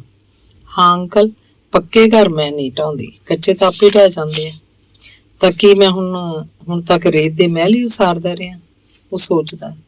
ਜਦੋਂ ਇੰਨੇ ਚਿਰ ਵਿੱਚ ਪੱਕਾ ਘਰ ਨਹੀਂ ਬਣਾ ਸਕਿਆ ਤਾਂ ਕੀ ਹੁਣ ਬਣਾ ਸਕੇਗਾ? ਨਹੀਂ, ਕਦੇ ਨਹੀਂ। ਉਹ ਆਪਣੇ ਆਪ ਹੀ ਛਿੱਥਾ ਜਿਹਾ ਪੈ ਜਾਂਦਾ। ਹੁਣ ਕੋਈ ਜਵਾਬ ਨਾ ਉੱਠਦਾ ਕਿ ਉਹ ਕੀ ਕਰੇ। ਇੱਕ ਦਿਨ ਤਾਂ ਉਹਨੇ ਬਿਜਲੀ ਦੀਆਂ ਨੰਗੀਆਂ ਤਾਰਾਂ ਨੂੰ ਹੱਥ ਪਾ ਲਿਆ। ਬਿਨ ਮੰਗੇ ਮੋਤੀ ਮਿਲੇ, ਮੰਗੇ ਮਿਲੇ ਨਾ ਭੀਖ। ਉਹਦੀ ਮਾੜੀ ਕਿਸਮਤ ਨੂੰ ਬਿਜਲੀ ਉਸ ਸਮੇਂ ਹੈ ਹੀ ਨਹੀਂ ਸੀ। ਮੌਤ ਵੱਲੋਂ ਵੀ ਉਹਨੂੰ ਖਾਲੀ ਹੱਥ ਮੁੜਨਾ ਪਿਆ। ਦਿਨੇਸ਼ ਹੁਣ ਜਦੋਂ ਵੀ ਲੀਨਾ ਦੇ ਘਰ ਜਾਂਦਾ ਤਾਂ ਪ੍ਰਤਾਪ ਉਹਨੂੰ ਪਹਿਲਾਂ ਹੀ ਉੱਥੇ ਬੈਠਾ ਮਿਲਦਾ। ਉਹਨੂੰ ਲੱਗਦਾ ਜਿਵੇਂ ਉਹਦਾ ਦਿਲ ਕਿਸੇ ਨੇ ਮੁੱਠੀ 'ਚ ਭਰ ਕੇ ਘੁੱਟ ਦਿੱਤਾ ਹੋਵੇ। ਇੱਕ ਜਲਨ ਜਿਹੀ ਉਹਦੇ ਜ਼ਿਹਨ 'ਚ ਉੱਭਰ ਆਉਂਦੀ ਤੇ ਉਹਦਾ ਚਿੱਤ ਕਰਦਾ ਕਿ ਉਹ ਪ੍ਰਤਾਪ ਦੇ ਸਿਰ 'ਚ ਕੁਝ ਮਾਰ ਦੇ, ਪਰ ਅਫਸੋਸ ਹੋ ਜਿਹਾ ਕੁਝ ਨਾ ਕਰ ਸਕਦਾ। ਲੀਨਾ ਉੱਪਰ ਉਹ ਕੋਈ ਗਿਲਾ ਸ਼ਿਕਵਾ ਨਾ ਕਰ ਸਕਦਾ, ਕਿਉਂਕਿ ਉਸ ਨਾਲ ਪਹਿਲਾਂ ਦੀ ਤਰ੍ਹਾਂ ਮਿਲਦੀ ਬੋਲਦੀ, ਹੱਸ ਗੱਲਾਂ ਕਰਦੀ, ਪਿਆਰ ਦੀਆਂ ਗੱਲਾਂ, ਮਿੱਠੀਆਂ ਮਿੱਠੀਆਂ ਗੱਲਾਂ। ਪਰ ਕਈ ਵਾਰੀ ਦਿਨੇਸ਼ ਨੂੰ ਲੱਗਦਾ ਜਿਵੇਂ ਉਹਨੂੰ ਮਖੌਲ ਕਰ ਰਹੀ ਹੋਵੇ, ਉਹਦਾ ਮਜ਼ਾਕ ਉਡਾ ਰਹੀ ਹੋਵੇ। ਜਦੋਂ ਦਿਨੇਸ਼ ਦੇ ਸਾਹਮਣੇ ਪ੍ਰਤਾਪ ਨਾਲ ਕੁਝ ਅਜਿਹੀਆਂ ਹਰਕਤਾਂ ਕਰਦੀ ਜਿਹੜੀਆਂ ਦਿਨੇਸ਼ ਕੋਲੋਂ ਸਹਿਣ ਨਾ ਹੁੰਦੀਆਂ, ਉਹਨੂੰ ਲੱਗਦਾ ਜਿਵੇਂ ਪ੍ਰਤਾਪ ਵੀ ਉਹਨੂੰ ਚਿੜਾ ਰਿਹਾ ਹੋਵੇ। ਉਦੋਂ ਜੇ ਜਗੀਰ ਸਿੰਘ ਘਰ ਹੁੰਦਾ ਤਾਂ ਉਹਨਾਂ ਕੋਲੋਂ ਉੱਠ ਕੇ ਉਸ ਕੋਲ ਜਾ ਪੈਂਦਾ ਤੇ ਜਾਂ ਫਿਰ ਆਪਣੇ ਘਰ ਨੂੰ ਮੁੜ ਆਉਂਦਾ। ਦਿਨੇਸ਼ ਮਨੋ ਮਨੀ ਹੌਲੀ ਹੌਲੀ ਅੰਦਰੇ ਅੰਦਰ ਖੁਰਦਾ ਰਿਹਾ। ਇਸ ਤਰ੍ਹਾਂ ਉਹ ਦਿਨ 'ਚ ਕਈ ਵਾਰੀ ਮਰਦਾ, ਕਈ ਵਾਰੀ ਜਿਉਂਦਾ ਹੁੰਦਾ। ਜਦੋਂ ਦੇਖੋ ਲੀਨਾ ਦੀਆਂ ਗੱਲਾਂ, ਲੀਨਾ ਦੇ ਸੁਪਨੇ, ਫਿਰ ਉਹਦੇ ਪਲ ਪਲ ਦੀ ਮੌਤ। ਮਰਨ ਨਾਲੋਂ ਇੱਕ ਵਾਰੀ ਮਰਨ ਬਾਰੇ ਸੋਚ ਲਿਆ, ਉਹ ਵੀ ਇੱਜ਼ਤ ਦੀ ਮੌਤ। ਉਹ ਮਿਲਟਰੀ 'ਚ ਭਰਤੀ ਹੋ ਗਿਆ। ਉਹਨੇ ਸੋਚਿਆ ਇਸ ਤਰ੍ਹਾਂ ਇੱਕ ਤਾਂ ਉਹ ਲੀਨਾ ਤੋਂ ਪਰੇ ਹੋ ਜਾਏਗਾ, ਦੂਜਾ ਉਹਦਾ ਮਨ ਦੂਜੇ ਪਾਸੇ ਪੈ ਜਾਏਗਾ। ਪਰ ਪਿੱਛਲ ਝਾਕ ਕਿਸੇ ਵੀ ਤਰ੍ਹਾਂ ਦੀ ਹੋਵੇ ਮਾੜੀ ਹੁੰਦੀ ਹੈ। ਦੂਰ ਰਹਿ ਕੇ ਵੀ ਉਹ ਆਪਣੇ ਜ਼ਿਹਨ 'ਚੋਂ ਲੀਨਾ ਦੀ ਸੂਰਤ ਨਾ ਮਿਟਾ ਸਕਿਆ। ਉਹਦਾ ਦਿਲ ਲੀਨਾ ਲੀਨਾ ਪੁਕਾਰਦਾ ਰਹਿੰਦਾ, ਸੋਚਦਾ ਰਹਿੰਦਾ। ਕਈ ਵਾਰ ਤਾਂ ਇੰਨਾ ਬੇਕਾਬੂ ਹੋ ਜਾਂਦਾ ਕਿ ਉਹ ਚਾਹੁੰਦਾ ਕਿ ਉਹਦੇ ਪਰ ਲੱਗ ਜਾਣ ਤਾਂ ਉੱਡ ਕੇ ਲੀਨਾ ਕੋਲ ਪਹੁੰਚ ਜਾਏ, ਪਰ ਅਗਲੇ ਹੀ ਪਲ ਉਹ ਸੋਚਦਾ, ਕੀ ਪਤਾ ਉਹ ਮੈਨੂੰ ਚਾਹੁੰਦੀ ਵੀ ਹੈ ਕਿ ਨਹੀਂ। ਸਮਾਂ ਆਪਣਾ ਪੈਂਡਾ ਖਤਮ ਕਰਦਾ ਰਿਹਾ। ਲੀਨਾ ਦਾ ਜੋ ਚਿੱਠੀ ਪੱਤਰ ਉਸਨੂੰ ਕਦੇ ਕਦਾਈ ਆਉਂਦਾ ਸੀ, ਹੌਲੀ ਹੌਲੀ ਉਹ ਵੀ ਬੰਦ ਹੋ ਗਿਆ। ਉਹ ਆਪਣੇ ਵੱਲੋਂ ਲੀਨਾ ਨੂੰ ਖੱਤ ਲਿਖਦਾ ਰਿਹਾ, ਪਰ ਇਹਨਾਂ ਦਾ ਉਹਨੂੰ ਕੋਈ ਜਵਾਬ ਨਾ ਆਇਆ। ਪਤਾ ਨਹੀਂ ਪ੍ਰਤਾਪ 'ਚ ਕੀ ਜਾਦੂ ਸੀ ਜੋ ਲੀਨਾ ਤੇ ਚੱਲ ਗਿਆ, ਤੇ ਨਾਲ ਹੀ ਉਹਦੇ ਬਾਪ ਜਗੀਰ ਸਿੰਘ ਉੱਤੇ ਵੀ। ਹੁਣ ਉਹਨੇ ਵੀ ਕਦੇ ਦਿਨੇਸ਼ ਦੀ ਖਬਰਸਾਰ ਨਹੀਂ ਸੀ ਪੁੱਛੀ। ਸ਼ਮਸ਼ੇਰ ਸਿੰਘ ਦਾ ਜੇ ਖੱਤ ਆਉਂਦਾ, ਉਹਦੇ 'ਚ ਲੀਨਾ ਜਾਂ ਉਹਦੇ ਪਰਿਵਾਰ ਦਾ ਕੋਈ ਜ਼ਿਕਰ ਨਾ ਹੁੰਦਾ। ਆਮ ਰਾਜੀ ਖੁਸ਼ੀ ਦੇ ਹੀ 2-4 ਅੱਖਰ ਉਹਦੇ ਪੱਲੇ ਪੈਂਦੇ। ਤੇ ਇੱਕ ਦਿਨ ਉਹਨੂੰ ਖਬਰ ਮਿਲੀ ਕਿ ਲੀਨਾ ਤੇ ਪ੍ਰਤਾਪ ਦੀ ਸ਼ਾਦੀ ਹੋ ਗਈ ਹੈ। ਉਹਦਾ ਦਿਲ ਟੁੱਟ ਗਿਆ। ਸਾਰੀ ਦੁਨੀਆ ਉਹਨੂੰ ਖਾਲੀ ਖਾਲੀ ਨਜ਼ਰ ਆਉਣ ਲੱਗੀ। ਉਹ ਆਪਣੀ ਡਿਊਟੀ ਤੋਂ ਵੀ ਲਾਪਰਵਾਹ ਜਿਹਾ ਹੋ ਗਿਆ ਤੇ ਦਿਨੇਸ਼ ਉੱਥੇ ਵੀ ਨਾ ਰਹਿ ਸਕਿਆ। ਮਿਲਟਰੀ ਦੀ ਨੌਕਰੀ ਤੇ ਇਸ਼ਕ ਦਾ ਗਮ, ਭਲਾ ਇਹਨਾਂ ਦਾ ਕੀ ਮੇਲ? ਅਗਲੇ ਕਹਿੰਦੇ ਖਾਓ ਪੀਓ ਰੱਜ ਕੇ ਕੰਮ ਕਰੋ, ਖਾਓ ਪੀਓ ਰੱਜ ਕੇ ਕੰਮ ਕਰੋ ਭੱਜ ਕੇ। ਰਾਈਫਲ ਦੇ ਘੋੜੇ ਤੇ ਉਂਗਲ ਰੱਖ ਕੇ ਇਸ਼ਕ ਤਾਂ ਨਹੀਂ ਨਾ ਹੁੰਦੇ।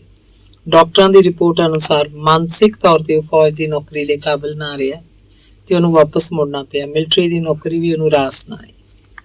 ਗੱਲ ਕਿ ਮੁੰਡਾ ਗਮ ਨੇ ਖਾ ਲਿਆ। ਸਰੂ ਵਰਗੀ ਅਥਰੀ ਜਵਾਨੀ ਜਿਹੜੀ ਉਸ ਕੋਲੋਂ ਸਾਂਭੀ ਨਹੀਂ ਸੀ ਜਾਂਦੀ, ਹੁਣ ਕਾਨੇ ਵਰਗੀ ਬਣ ਕੇ ਰਹਿ ਗਈ ਸੀ, ਜਿਹਨੂੰ ਤੁਰਿਆ ਜਾਂਦਾ ਵੇਖ ਕੇ ਕਦੇ ਕੁੜੀਆਂ ਹੌਕਾ ਭਰ ਕੇ ਦਿਲ ਤੇ ਹੱਥ ਰੱਖ ਲੈਂਦੀਆਂ ਸੀ। ਹੁਣ ਉਹੀ ਕੁੜੀਆਂ ਨੂੰ ਦੇਖ ਕੇ ਹਾਏ ਨਹੀਂ ਕਿਸਮਤ ਇਹ ਕਹਿ ਕੇ ਉਹਦੇ ਕੋਲ ਦੀ ਗੁਜ਼ਰ ਜਾਂਦੀਆਂ। ਇੰਜ ਲੱਗਦਾ ਜਿਵੇਂ ਗੰਨੇ ਦੀ ਪੋਰੀ ਵਾਂਗ ਕਿਸੇ ਨੇ ਉਹਦਾ ਸਾਰਾ ਖੂਨ ਹੀ ਚੂਸ ਲਿਆ ਹੋਵੇ ਤੇ ਫੂਕ ਪਰੇ ਵਗਾ ਮਾਰਿਆ ਹੋਵੇ।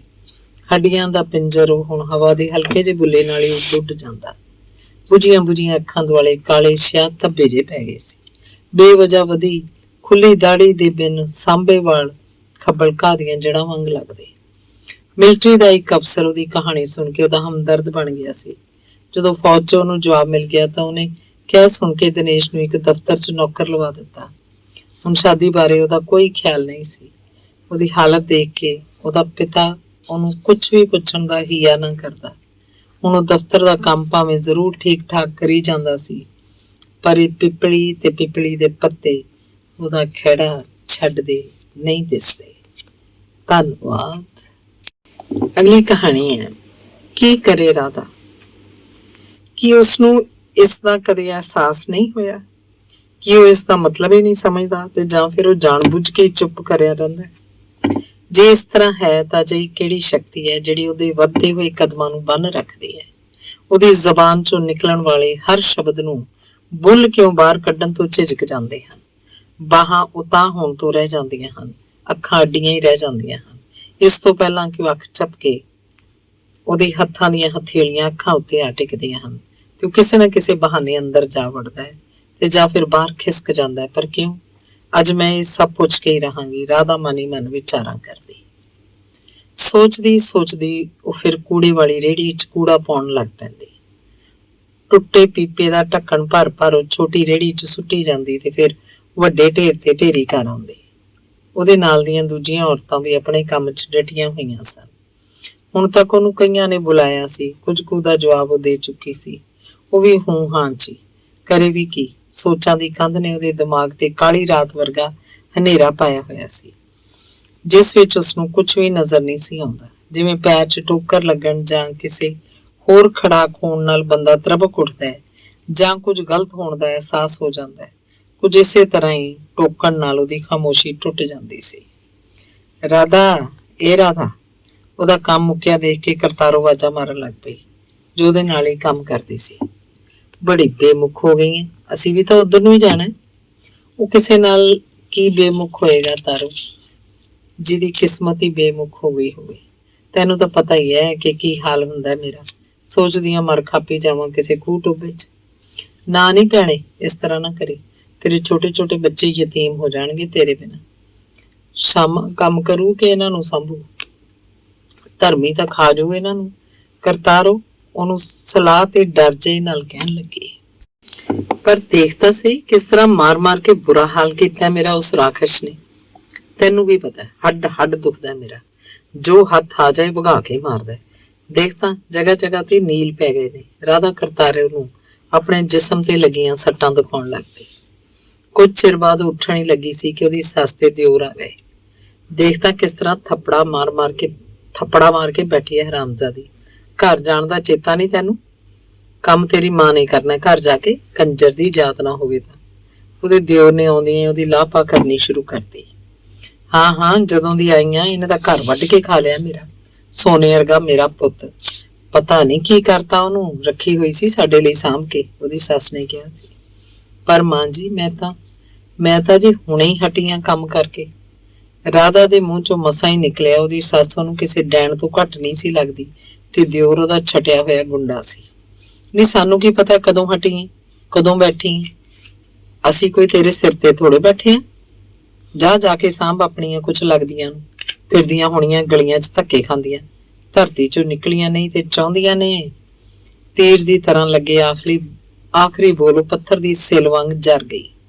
ਹੱਥਲੀ ਰੇਹੜੀ 'ਚ ਪੀਪੇ ਦਾ ਢੱਕਣ ਤੇ ਲੰਬਾ ਝਾੜੂ ਰੱਖ ਕੇ ਉਹ ਸਕੂਟਰਾਂ ਵਾਲਿਆਂ ਦੇ ਸ਼ਟਰ ਵੱਲ ਤੁਰ ਪਈ। ਉਹਦੇ ਪੈਰ ਜਿਵੇਂ ਜ਼ਮੀਨ 'ਚ ਥੱਲੇ ਹੀ ਥੱਲੇ ਧੱਸਦੇ ਜਾ ਰਹੇ ਸਨ। ਹੁਣ ਉਹ ਆਪਣੇ ਘਰ ਵਾਲੇ ਰਾਹ ਤੁਰੀ ਜਾ ਰਹੀ ਸੀ। ਜਦੋਂ ਦੀ ਉਹ ਇਸ ਘਰ 'ਚ ਆਈ ਸੀ, ਇੱਕ ਦਿਨ ਵੀ ਇਹਨਾਂ ਮਾਂ ਪੁੱਤਾਂ ਵੱਲੋਂ ਉਹਨੂੰ ਕੋਈ ਅੱਛੇ ਰਸੂਖ ਦੀ ਝਲਕ ਨਹੀਂ ਸੀ ਮਿਲੀ। ਜੋ ਵਿਆਹ ਦਾ ਗਹਿਣਾ ਗੱਟਾ ਸੀ ਸਭ ਵੇਚ ਕੇ ਖਾ ਲਿਆ ਸੀ। ਪਤੀ ਸ਼ਰੀਫ ਸੀ, ਦਿਆਲੂ ਵੀ, ਮਿਹਨਤੀ ਤੇ ਗਰੀਬ ਵੀ। ਕਦੇ ਵੀ ਪਤੀ ਦੇ ਚਿਹਰੇ ਤੇ ਉਸਨੇ ਗੁੱਸਾ, ਗਿਲਾ ਜਾਂ ਸ਼ਿਕਵਾ ਨਹੀਂ ਸੀ ਦੇਖਿਆ। ਸਗੋਂ ਉਹਨੂੰ ਰਾਧਾ ਦੀ ਹਾਲਤ ਤੇ ਤਰਸ ਹੀ ਆਉਂਦਾ। ਰਾਧਾ ਰਾਧਾ ਨੂੰ ਘਰ ਪਹੁੰਚਿਆ ਅਜੇ ਥੋੜਾ ਸਮਾਂ ਹੋਇਆ ਸੀ ਕਿ ਇੱਕ ਜਾਣੀ ਪਛਾਣੀ ਆਵਾਜ਼ ਉਹਦੇ ਕੰਨੀ ਪਈ। ਹੰਝੂਆਂ ਨਾਲ ਭਿੱਜਾ ਚਿਹਰਾ ਉਹ ਤਾਂ ਉੱਠਿਆ। ਅੱਖਾਂ ਤੋਂ ਪਲਕਾਂ ਦਾ ਪਰਦਾ ਪਰੇ ਹਟ ਗਿਆ। ਅਗਲੇ ਪਲ ਰਾਧਾ ਸ਼ਾਮੇ ਦੀਆਂ ਬਾਹਾਂ 'ਚ ਸੀ। ਇੱਕ ਵਾਰ ਫਿਰ ਗਰਮ ਗਰਮ ਹੰਝੂਆਂ ਦੀਆਂ ਨਮਕੀਨ ਧਾਰਾਂ ਉਹਦੀਆਂ ਗੱਲਾਂ ਤੇ ਆ ਟਪਕੀਆਂ। ਉਹਦੇ ਲੰਬੇ ਵਾਲਾਂ ਦੇ ਜਾਲ ਨੇ ਉਹਦੇ ਚਿਹਰੇ ਨੂੰ ਪੂਰੀ ਤਰ੍ਹਾਂ ਢਕਿਆ ਸੀ। ਤੁਸੀਂ ਇਸ ਵੇਲੇ ਕਿਉਂ ਆ ਗਏ? ਕਿਉਂ ਆ ਗਏ? ਮੈਨੂੰ ਦੱਸੋ ਕਿਉਂ ਆ ਗਏ? ਰਾਧਾ ਗੁੱਸੇ ਨਾਲ ਉਹਦੀ ਹਿੱਕ ਤੇ ਮੁੱਕੀਆਂ ਮਾਰ ਰਹੀ ਸੀ।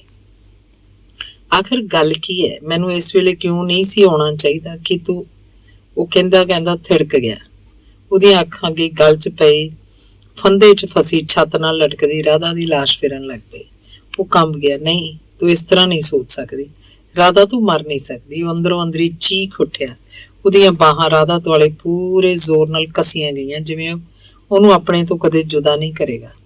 ਮੈਂ ਰੋਣਾ ਚਾਹੁੰਦੀ ਸੀ ਸ਼ਾਮ, ਮੈਂ ਰੋਣਾ ਚਾਹੁੰਦੀ ਸੀ ਬਹੁਤ ਸਾਰਾ, ਤਾਂ ਕਿ ਮੇਰਾ ਮਨ ਹਲਕਾ ਹੋ ਜਾਂਦਾ, ਖਾਲੀ ਹੋ ਜਾਂਦਾ, ਤਾਂ ਕਿ ਮੈਂ ਇਹਨੂੰ ਫੇਰ ਭਰ ਸਕਦੀ। ਹੋਰ ਹੈ ਵੀ ਕੀ ਮੇਰੇ ਕੋਲ?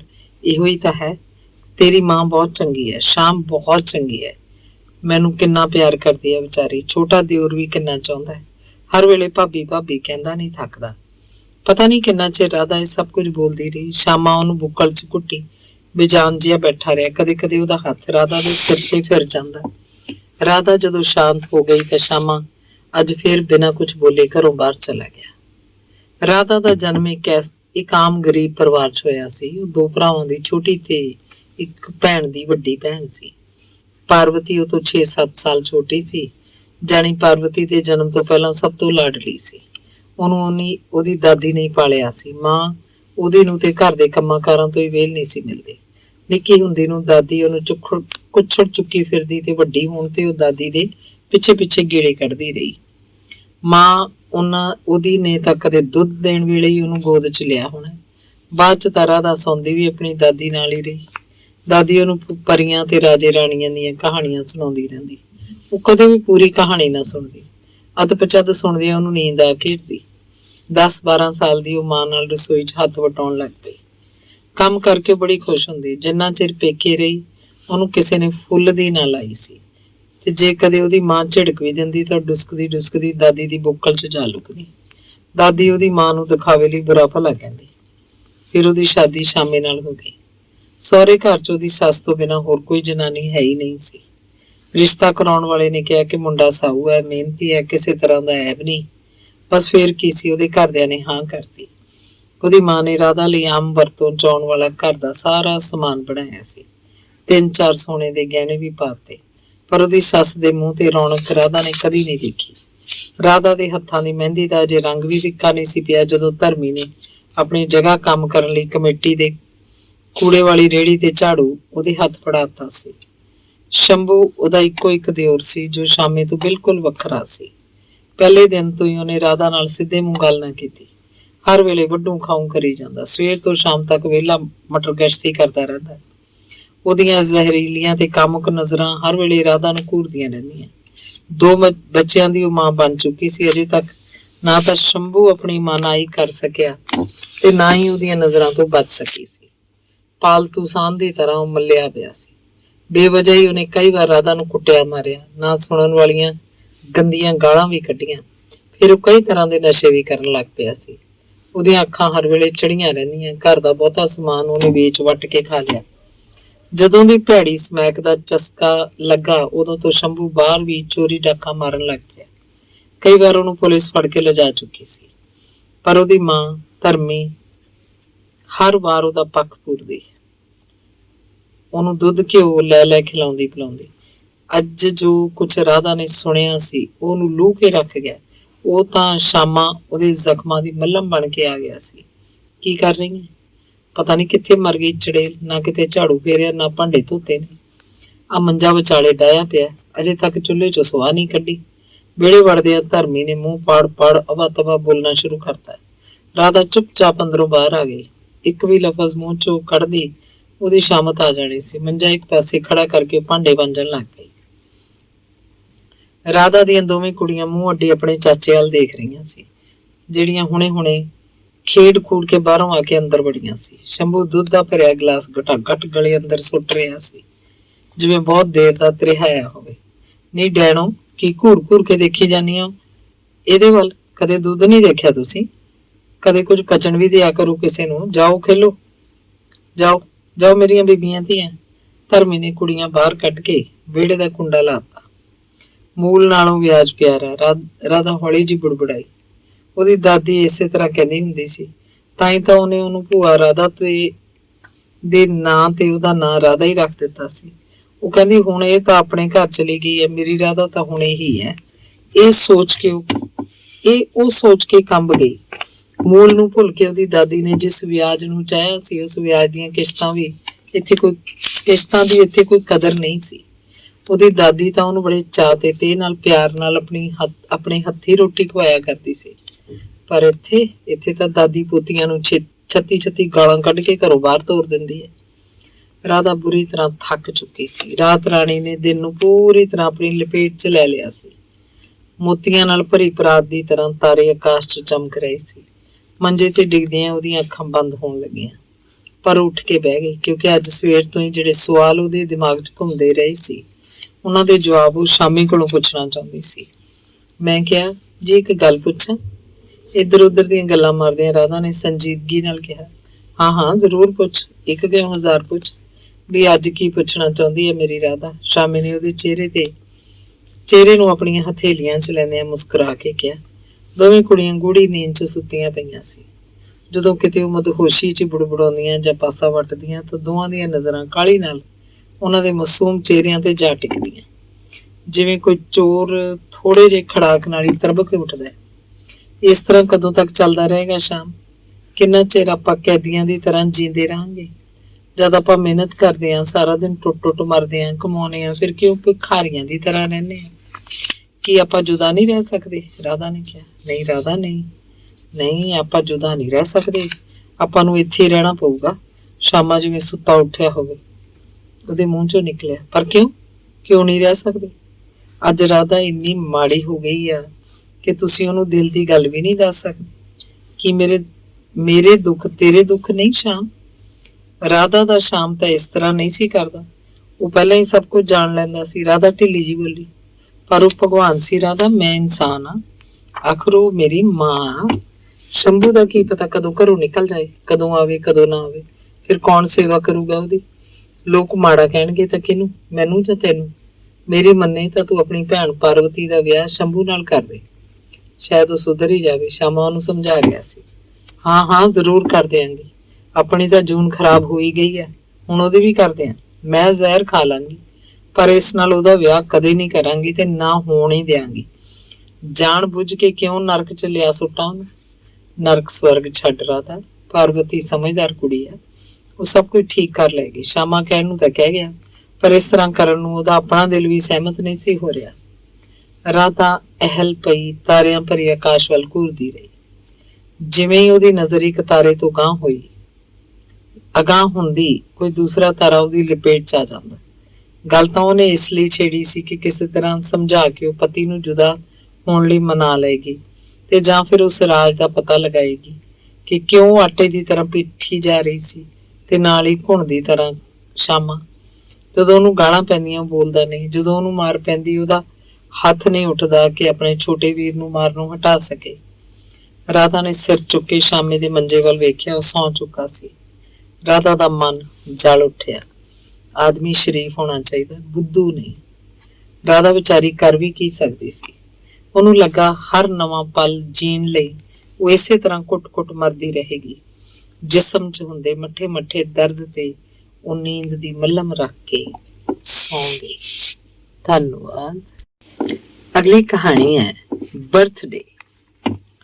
ਚਿੱਟੀ ਰੇਸ਼ਮੀ ਸਾੜੀ ਪਹਿਨੀ ਉਹ ਸਾਹਮਣੇ ਪਏ ਸੱਦਾ ਪੱਤਰ ਵੱਲ ਘੂਰ ਰਹੀ ਸੀ। ਜਾਵਾਂ ਕਿ ਨਾ ਜਾਵਾਂ, ਉਹ ਸੋਚਦੀ। ਕਿ ਮੈਂ ਉਹਨੂੰ ਪਿਆਰ ਕਰ ਸਕਾਂਗੀ? ਕਿ ਮੈਂ ਆਪਣਾ ਆਪ ਸਾਂਭ ਸਕਾਂਗੀ? ਮੇਰਾ ਰੋਣ ਨਾ ਨਿਕਲ ਆਏਗਾ ਉਹਨੂੰ ਦੇਖ ਕੇ? ਪੂਰਾ ਸਾਲ ਤਾਂ ਹੋ ਗਿਆ ਉਹਨੂੰ ਗਏ ਨੂੰ। ਅੱਜ ਦੇ ਦਿਨ ਹੀ ਤਾਂ ਲੈ ਕੇ ਗਏ ਸੀ ਉਹਨੂੰ। ਮੈਂ ਤਾਂ ਡਰਦੀ ਨਹੀਂ ਗਈ। ਉਹ ਵੀ ਤਾਂ ਇੱਕ ਵਾਰੀ ਵੀ ਲੈ ਕੇ ਨਾ ਆਏ ਉਹਨੂੰ ਮਿਲਾਉਣ ਲਈ।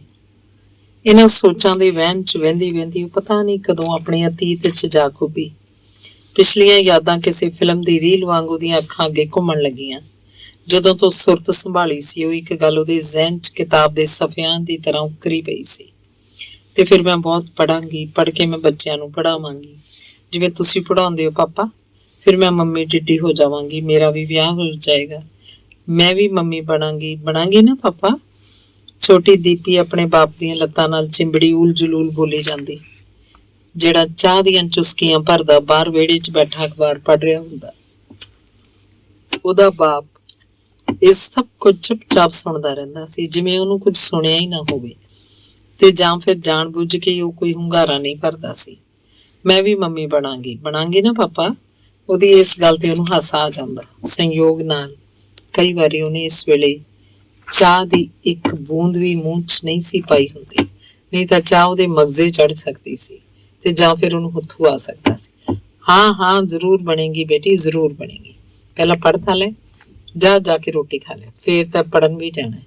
ਪ੍ਰੋਫੈਸਰ ਰਾਮ ਲੁਭਾਇਆ ਆਪਣੀ ਬੇਟੀ ਦੀ ਹਾਂ ਮਿਲਾਉਂਦਿਆਂ ਉਹਨੂੰ ਕਿਚਨ ਵੱਲ ਤੋਰ ਦਿੰਦੇ, ਕਿਉਂਕਿ ਜੇ ਉਹ ਇਸ ਬਾਰੇ ਸਿੱਧੀ ਨਾ ਕਰਦਾ ਤਾਂ ਦੀਪੀ ਉਹਦਾ ਮਚਾ ਦਿੰਦੀ ਸੀ। ਫਿਰ ਨਾ ਤਾਂ ਉਹ ਛੇਤੀ ਮੰਨਦੀ ਸੀ ਤੇ ਨਾ ਫਿਰ ਪ੍ਰੋਫੈਸਰ ਸਾਹਿਬ ਕੋਲੋਂ ਕਾਲਜ ਜਾ ਹੁੰਦਾ ਸੀ। ਦੀਪੀ ਪ੍ਰੋਫੈਸਰ ਸਾਹਿਬ ਦੀ ਇੱਕੋ ਇੱਕ ਬੇਟੀ ਸੀ, ਉਹਦੇ ਘਰ ਨੂੰ ਰੌਸ਼ਨ ਕਰਨ ਵਾਲਾ ਇੱਕੋ ਇੱਕ ਦੀਪਕ। ਉਹਨਾਂ ਨੇ ਉਹਦਾ ਨਾਂ ਵੀ ਦੀਪਕ ਹੀ ਰੱਖਿਆ ਹੋਇਆ ਸੀ, ਪਰ ਰੋਜ਼ ਨਾਮਚੇ ਨੇ ਉਹਦੇ ਨਾਂ ਨਾਲੋਂ ਕੱਕਾ ਕਿਤੇ ਉਡਾ ਹੀ ਦਿੱਤਾ ਸੀ। ਹਰ ਕੋਈ ਉਹਨੂੰ ਦੀਪ ਜਾਂ ਦੀਪੀ ਕਹਿ ਕੇ ਬੁਲਾਉਂਦਾ ਸੱਦਦਾ ਸੀ। ਅੱਜ ਕੱਲ ਦੀਪੀ ਕਾਲਜ 'ਚ ਪੜ੍ਹ ਰਹੀ ਸੀ, BA ਫਾਈਨਲ 'ਚ। ਪ੍ਰੋਫੈਸਰ ਸਾਹਿਬ ਹੁਣ ਰਿਟਾਇਰ ਹੋ ਚੁੱਕੇ ਸੀ, ਸਿਹਤ ਵੀ ਠੀਕ ਨਹੀਂ ਸੀ ਰਹਿੰਦੀ। ਦੀਪੀ ਦੀ ਮਾਂ 2 ਕੁ ਸਾਲ ਪਹਿਲਾਂ ਹੀ ਰੱਬ ਨੂੰ ਪਿਆਰੀ ਹੋ ਗਈ ਸੀ। ਰਾਤ ਨੂੰ ਚੰਗੀ ਭਲੀ ਰਾਜੀ ਖੁਸ਼ੀ ਸੁੱਤੀ ਸੀ। ਸਵੇਰੇ ਦੇਖਿਆ ਤਾਂ ਭੌਰ ਉਡਾਰੀ ਮਾਰ ਚੁੱਕਾ ਸੀ। ਜਵਾਨ ਜਹਾਨ ਦੀਪੀ ਦਾ ਗਮ ਉਹਨਾਂ ਨੂੰ ਖਾਈ ਜਾ ਰਿਹਾ ਸੀ। ਉੱਚੀ ਲੰਮੀ ਗੋਰੀ ਚਿੱਟੀ ਦੀਪੀ, ਗੋਲ ਗੋਲ ਹਸੂ ਕਰਦਾ ਚਿਹਰਾ, ਉਹ ਕੋਈ ਪਰੀ ਜਿਹੀ ਲੱਗਦੀ। ਦਮ ਦਾ ਕੀ ਵਸਾ ਆਇਆ ਨਾ ਆਇਆ। ਇਸ ਲਈ ਉਹ ਚਾਹੁੰਦੇ ਸੀ ਕਿ ਆਪਣੇ ਜਿਉਂਦੇ ਦੀਪੀ ਦੇ ਹੱਥ ਪੀਲੇ ਕਰ ਦੇਣ। ਉਂਝ ਤਾਂ ਸਾਰਾ ਜੱਗ ਹੀ ਮੁੰਡੇ ਕੁੜੀਆਂ ਨਾਲ ਭਰਿਆ ਪਿਆ, ਪਰ ਜਦੋਂ ਕਿਸੇ ਨੇ ਲੱਭਣਾ ਹੋਵੇ ਤਾਂ ਕੋਈ ਮਿਲਦਾ ਹੀ ਨਹੀਂ। ਮਿਲਦੇ ਨੇ ਜਾਣੇ ਜਿਸ ਤਰ੍ਹਾਂ ਦੇ ਲੜਕੇ ਕੋਈ ਮਾਂ-ਬਾਪ ਆਪਣੀ ਧੀ ਲਈ ਲੱਭਣਾ ਚਾਹੁੰਦਾ ਹੈ, ਉਸ ਤਰ੍ਹਾਂ ਦੇ ਨਹੀਂ ਮਿਲਦੇ। ਪ੍ਰੋਫੈਸਰ ਸਾਹਿਬ ਨੂੰ ਵੀ ਅਜੇ ਤੱਕ ਕੋਈ ਨਹੀਂ ਮਿਲਿਆ ਸੀ। ਦੀਪੀ ਦੇ ਪੇਪਰ ਹੋ ਚੁੱਕੇ ਸਨ, ਹੁਣ ਉਹ ਘਰ ਹੀ ਰਹਿੰਦੀ ਸੀ। ਸਾਰਾ ਦਿਨ ਕਿਤਾਬਾਂ ਪੜ੍ਹਦੀ ਤੇ ਜਾਂ ਫਿਰ TV ਤੇ ਖਬਰਾਂ ਸੁਣਦੀ ਰਹਿੰਦੀ। ਛੇਤੀ ਪ੍ਰੋਫੈਸਰ ਸਾਹਿਬ ਨੂੰ ਇੱਕ ਲੜਕੇ ਦੀ ਦੱਸ ਪੈ ਗਈ। ਮੁੰਡਾ ਫੌਜ 'ਚ ਨੌਕਰੀ ਕਰਦਾ ਸੀ, ਅੱਜ ਕੱਲ ਛੁੱਟੀ ਆਇਆ ਸੀ ਤੇ ਦਿਨਾਂ ਵਿੱਚ ਹੀ ਦੀਪੀ ਦੀ ਮੰਗਣੀ ਜਸਪਾਲ ਸਿੰਘ ਨਾਲ ਹੋ ਗਈ। ਕਈ ਲੜਕੀਆਂ ਫੌਜੀ ਨਾਲ ਵਿਆਹ ਕਰਵਾ ਕੇ ਆਪਣੇ ਆਪ ਨੂੰ ਭਾਗਾਂ ਵਾਲੀਆਂ ਸਮਝਦੀਆਂ ਸੀ ਤੇ ਮਾਣ ਮਹਿਸੂਸ ਕਰਦੀਆਂ। ਦੀਪੀ ਵੀ ਉਹਨਾਂ ਵਿੱਚੋਂ ਇੱਕ ਸੀ। ਦੀਪੀ ਦਾ ਵਿਆਹ ਹੋ ਗਿਆ, ਦੋਵੇਂ ਬਹੁਤ ਖੁਸ਼ ਸੀ। ਜਸਪਾਲ ਦੀ ਛੁੱਟੀ ਕਦੋਂ ਹੋ ਗਈ ਪਤਾ ਹੀ ਨਾ ਚੱਲਿਆ। ਦੀਪੀ ਦੇ ਹੱਥਾਂ ਦੀ ਮਹਿੰਦੀ ਦਾ ਰੰਗ ਵੀ ਅਜੇ ਫਿੱਕਾ ਨਹੀਂ ਸੀ ਪਿਆ, ਪਰ ਉਹ ਚਾਹ ਕੇ ਵੀ ਜਸਪਾਲ ਨੂੰ ਡਿਊਟੀ ਤੇ ਜਾਣ ਤੋਂ ਰੋਕ ਨਹੀਂ ਸੀ ਸਕਦੀ। ਜਾਣ ਨੂੰ ਤਾਂ ਚਿੱਤ ਜਸਪਾਲ ਦਾ ਵੀ ਨਹੀਂ ਸੀ ਕਰਦਾ, ਪਰ ਉਹ ਮਜਬੂਰ ਸੀ। ਖਿੜੇ ਮੱਥੇ ਦੋਵੇਂ ਇੱਕ ਦੂਜੇ ਤੋਂ ਜੁਦਾ ਹੋ ਗਏ। ਦੀਪੀ ਨੇ ਅਜੇ ਪੜ੍ਹਨਾ ਛੱਡਿਆ ਨਹੀਂ ਸੀ, ਉਹ ਪਹਿਲਾਂ ਵਾਂਗ ਹੀ ਕਾਲਜ ਜਾਣ ਲੱਗ ਪਈ। ਕਾਰਗਿਲ ਦੀ ਜੰਗ ਭਾਵੇਂ ਖਤਮ ਹੋ ਗਈ ਸੀ, ਪਰ ਹੱਦਾਂ ਤੇ ਬੈਠੀਆਂ ਫੌਜਾਂ ਅਜੇ ਵੀ ਆਪਣੇ ਵੱਲੋਂ ਢਿੱਲ ਨਹੀਂ ਸੀ ਵਰਤ ਰਹੀਆਂ। ਗਾਹੇ ਵਗਾਹੇ ਗੋਲੀ ਦੀ ਆਵਾਜ਼ ਆਉਂਦੀ ਰਹਿੰਦੀ। ਘੁਸਪੈਠੀਏ ਕਿਸੇ ਵੇਲੇ ਵੀ ਬਾਰਡਰ ਪਾਰ ਕਰ ਜਾਂਦੇ। ਫਿਰਕੂਵਾਦ, ਦਹਿਸ਼ਤ ਪਸੰਦ ਕਦੇ ਕਿਤੇ ਕੋਈ ਨਾ ਕੋਈ ਵਾਰਦਾਤ ਕਰ ਦਿੰਦੇ। 5 ਸਾਲ ਬੀਤ ਗਏ। ਜਸਪਾਲ ਸਿੰਘ 6 ਮਹੀਨੇ ਬਾਅਦ ਛੁੱਟੀ ਆ ਗਿਆ। ਐਤਕੀ ਆਇਆ ਤਾਂ ਉਹਨਾਂ ਨੇ ਆਪਣਾ ਨਵਾਂ ਘਰ ਬਣਾ ਲਿਆ। ਸਭ ਕੁਝ ਉਹਨਾਂ ਦੇ ਕੋਲ ਸੀ। ਜੇ ਕੋਈ ਘਾਟ ਸੀ ਤਾਂ ਇਹੀ ਕਿ ਦੀਪੀ ਅਜੇ ਤੱਕ ਮਾਂ ਨਹੀਂ ਸੀ ਬਣੀ। ਕੋਈ ਵੇਲ ਚਾਹੇ ਜਿੰਨੀ ਮਰਜ਼ੀ ਵਧੀ ਫੁੱਲੀ ਜਾਵੇ, ਚੰਗੀ ਨਹੀਂ ਲੱਗਦੀ ਜਿੰਨਾ ਚਿਰ ਉਹਨੂੰ ਕੋਈ ਫੁੱਲ ਲੱਗਾ ਨਜ਼ਰ ਨਹੀਂ ਆਉਂਦਾ। ਜਸਪਾਲ ਸਿੰਘ ਦੀ ਛੁੱਟੀ ਖਤਮ ਹੋ ਗਈ। ਇਸ ਤਰ੍ਹਾਂ ਪਤਾ ਨਹੀਂ ਕਿਉਂ ਉਹਦੇ ਨਾਲੋਂ ਵਿਛੜਨ ਲੱਗਿਆ ਦੀਪੀ ਦਾ ਦਿਲ ਹਿਚਕੀਆਂ ਤੇ ਸਿਸਕੀਆਂ ਭਰਨ ਲੱਗਾ। ਉਹਦੀਆਂ ਅੱਖਾਂ ਵਿੱਚ ਮੋਟੇ ਹੰਝੂ ਤੈਰਨ ਲੱਗੇ। ਜੁਦਾਈ ਦੀ ਪੀੜ ਹੈ ਹੀ ਕੁਝ ਇਸ ਤਰ੍ਹਾਂ ਦੀ ਕਿ ਦੂਜਾ ਬੇਖਬਰ ਖਤਰੇ ਨੂੰ ਸੋਚ ਕੇ ਵੀ ਕੰਬ ਜਾਂਦੀ। ਪਿਛਲੇ ਕਈ ਦਿਨਾਂ ਤੋਂ ਉਹਨੂੰ ਅਜੀਬ ਖਾਬ ਆ ਰਹੇ ਸੀ, ਜਿਨ੍ਹਾਂ ਬਾਰੇ ਉਹਨੇ ਜਸਪਾਲ ਨਾਲ ਕੋਈ ਗੱਲ ਨਹੀਂ ਸੀ ਕੀਤੀ। ਜਸਪਾਲ ਉਹਦਾ ਚਿਹਰਾ ਤੇ ਹਥੇਲੀਆਂ 'ਚ ਭਰ ਕੇ ਉਹਦੀਆਂ ਅੱਖਾਂ ਪੂੰਝਦਾ ਵਿਦਾ ਹੋ ਗਿਆ ਸੀ। ਭੈਣ ਜੀ, ਫੋਨ ਹੈ ਤੁਹਾਡਾ। ਇੱਕ ਦਿਨ ਆਪਣੇ ਖਾਲੀ ਪੀਰੀਅਡ 'ਚੋਂ ਲਾਇਬ੍ਰੇਰੀ 'ਚ ਬੈਠੀ ਕੋਈ ਕਿਤਾਬ ਪੜ੍ਹ ਰਹੀ ਸੀ, ਜਦੋਂ ਸਕੂਲ ਦਾ ਸੇਵਾਦਾਰ ਉਹਦੇ ਕੋਲ ਆ ਖੜਾ ਹੋਇਆ। ਅੱਛਾ ਕਹਿ ਕੇ ਉਹਦੇ ਨਾਲ ਤੁਰ ਪਈ। ਘਰ 'ਚ ਕੰਮ ਨਾ ਹੋਣ ਕਰਕੇ ਪਿਛਲੇ 2 ਸਾਲ ਤੋਂ ਦੀਪੀ ਇੱਕ ਪ੍ਰਾਈਵੇਟ ਸਕੂਲ 'ਚ ਬੱਚਿਆਂ ਨੂੰ ਪੜ੍ਹਾਉਣ ਲੱਗ ਪਈ ਸੀ। ਉਂਝ ਵੀ ਇਹ ਉਹਦੀ ਬਚਪਨ ਤੋਂ ਰੀਝ ਸੀ। ਦਫ਼ਤਰ 'ਚ ਜਾ ਕੇ ਉਹਨੇ ਫੋਨ ਦੀ ਤੇ ਗੱਲ ਸੁਣਦਿਆਂ ਕੰਬ ਗਈ। ਇੱਕ ਵਾਰ ਤਾਂ ਉਹ ਝਟਕਾ ਜਿਹਾ ਖਾ ਗਈ, ਉਹਦੀਆਂ ਅੱਖਾਂ ਬੰਦ ਹੋ ਗਈਆਂ। ਉਹਦਾ ਸੰਸਾਰ ਉੱਜੜ ਗਿਆ ਸੀ। ਜਸਪਾਲ ਸਿੰਘ ਦਹਿਸ਼ਤਗਰਦਾਂ ਵੱਲੋਂ ਕੀਤੇ ਗਏ ਹਮਲੇ ਵਿੱਚ ਆਪਣੇ ਕੁਝ ਸਾਥੀਆਂ ਸਮੇਤ ਮੁਕਾਬਲਾ ਕਰਦਾ ਸ਼ਹੀਦ ਹੋ ਗਿਆ। ਉਹ ਦੁਹੱਥੜ ਪਿੱਟ ਉੱਠੀ, ਉਹਨੂੰ ਗਸ਼ੀਆਂ ਪੈਣ ਲੱਗੀਆਂ। ਰੇਸ਼ਮੀ ਵਾਲ ਪੁੱਟ ਉਹਨੇ ਆਪਣਾ ਬੁਰਾ ਹਾਲ ਕਰ ਲਿਆ। ਉਹਦੀਆਂ ਅਧਿਆਪਕ ਸਾਥਣਾਂ ਜੇ ਉਹਨੂੰ ਨਾ ਸੰਭਾਲਦੀਆਂ ਤਾਂ ਸ਼ਾਇਦ ਉਹ ਆਪਣੇ ਆਪ ਨੂੰ ਖਤਮ ਕਰ ਹੀ ਲੈਂਦੀ। ਦੀਪੀ ਹੁਣ ਟੁੱਟ ਚੁੱਕੀ ਸੀ। ਜਸਪਾਲ ਦੀਆਂ ਯਾਦਾਂ ਉਹਦੇ ਜੀਣ ਦਾ ਸਹਾਰਾ ਸੀ, ਪਰ ਉਹਨੂੰ ਕੱਲਿਆਂ ਦਿਨ ਰਾਤ ਕੱਟਣੇ ਮੁਸ਼ਕਿਲ ਹੋ ਗਏ।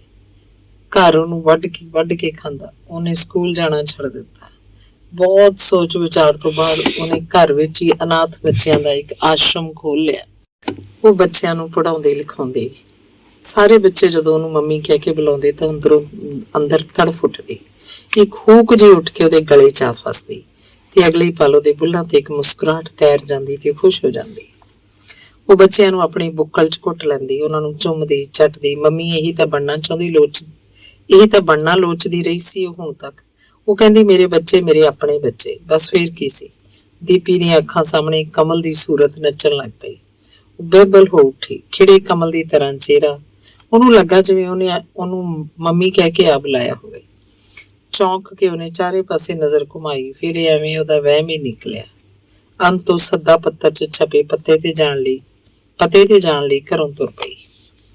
ਉਹਨੇ ਤਾਂ ਪਾਲਿਆ ਸੀ ਕਮਲ ਨੂੰ। ਕੀ ਹੋਇਆ ਜੇ ਉਹਨੇ ਉਹਨੂੰ ਜਨਮ ਨਹੀਂ ਸੀ ਦਿੱਤਾ? ਕੀ ਹੋਇਆ ਜੇ ਉਹਨੇ ਉਹਨੂੰ ਆਪਣਾ ਦੁੱਧ ਨਹੀਂ ਸੀ ਚੁੰਘਾਇਆ? ਨਾਲੇ ਸ਼ੀਲਾ ਨੇ ਕਿਹੜਾ ਇਹ ਸਭ ਕੁਝ ਕੀਤਾ ਸੀ?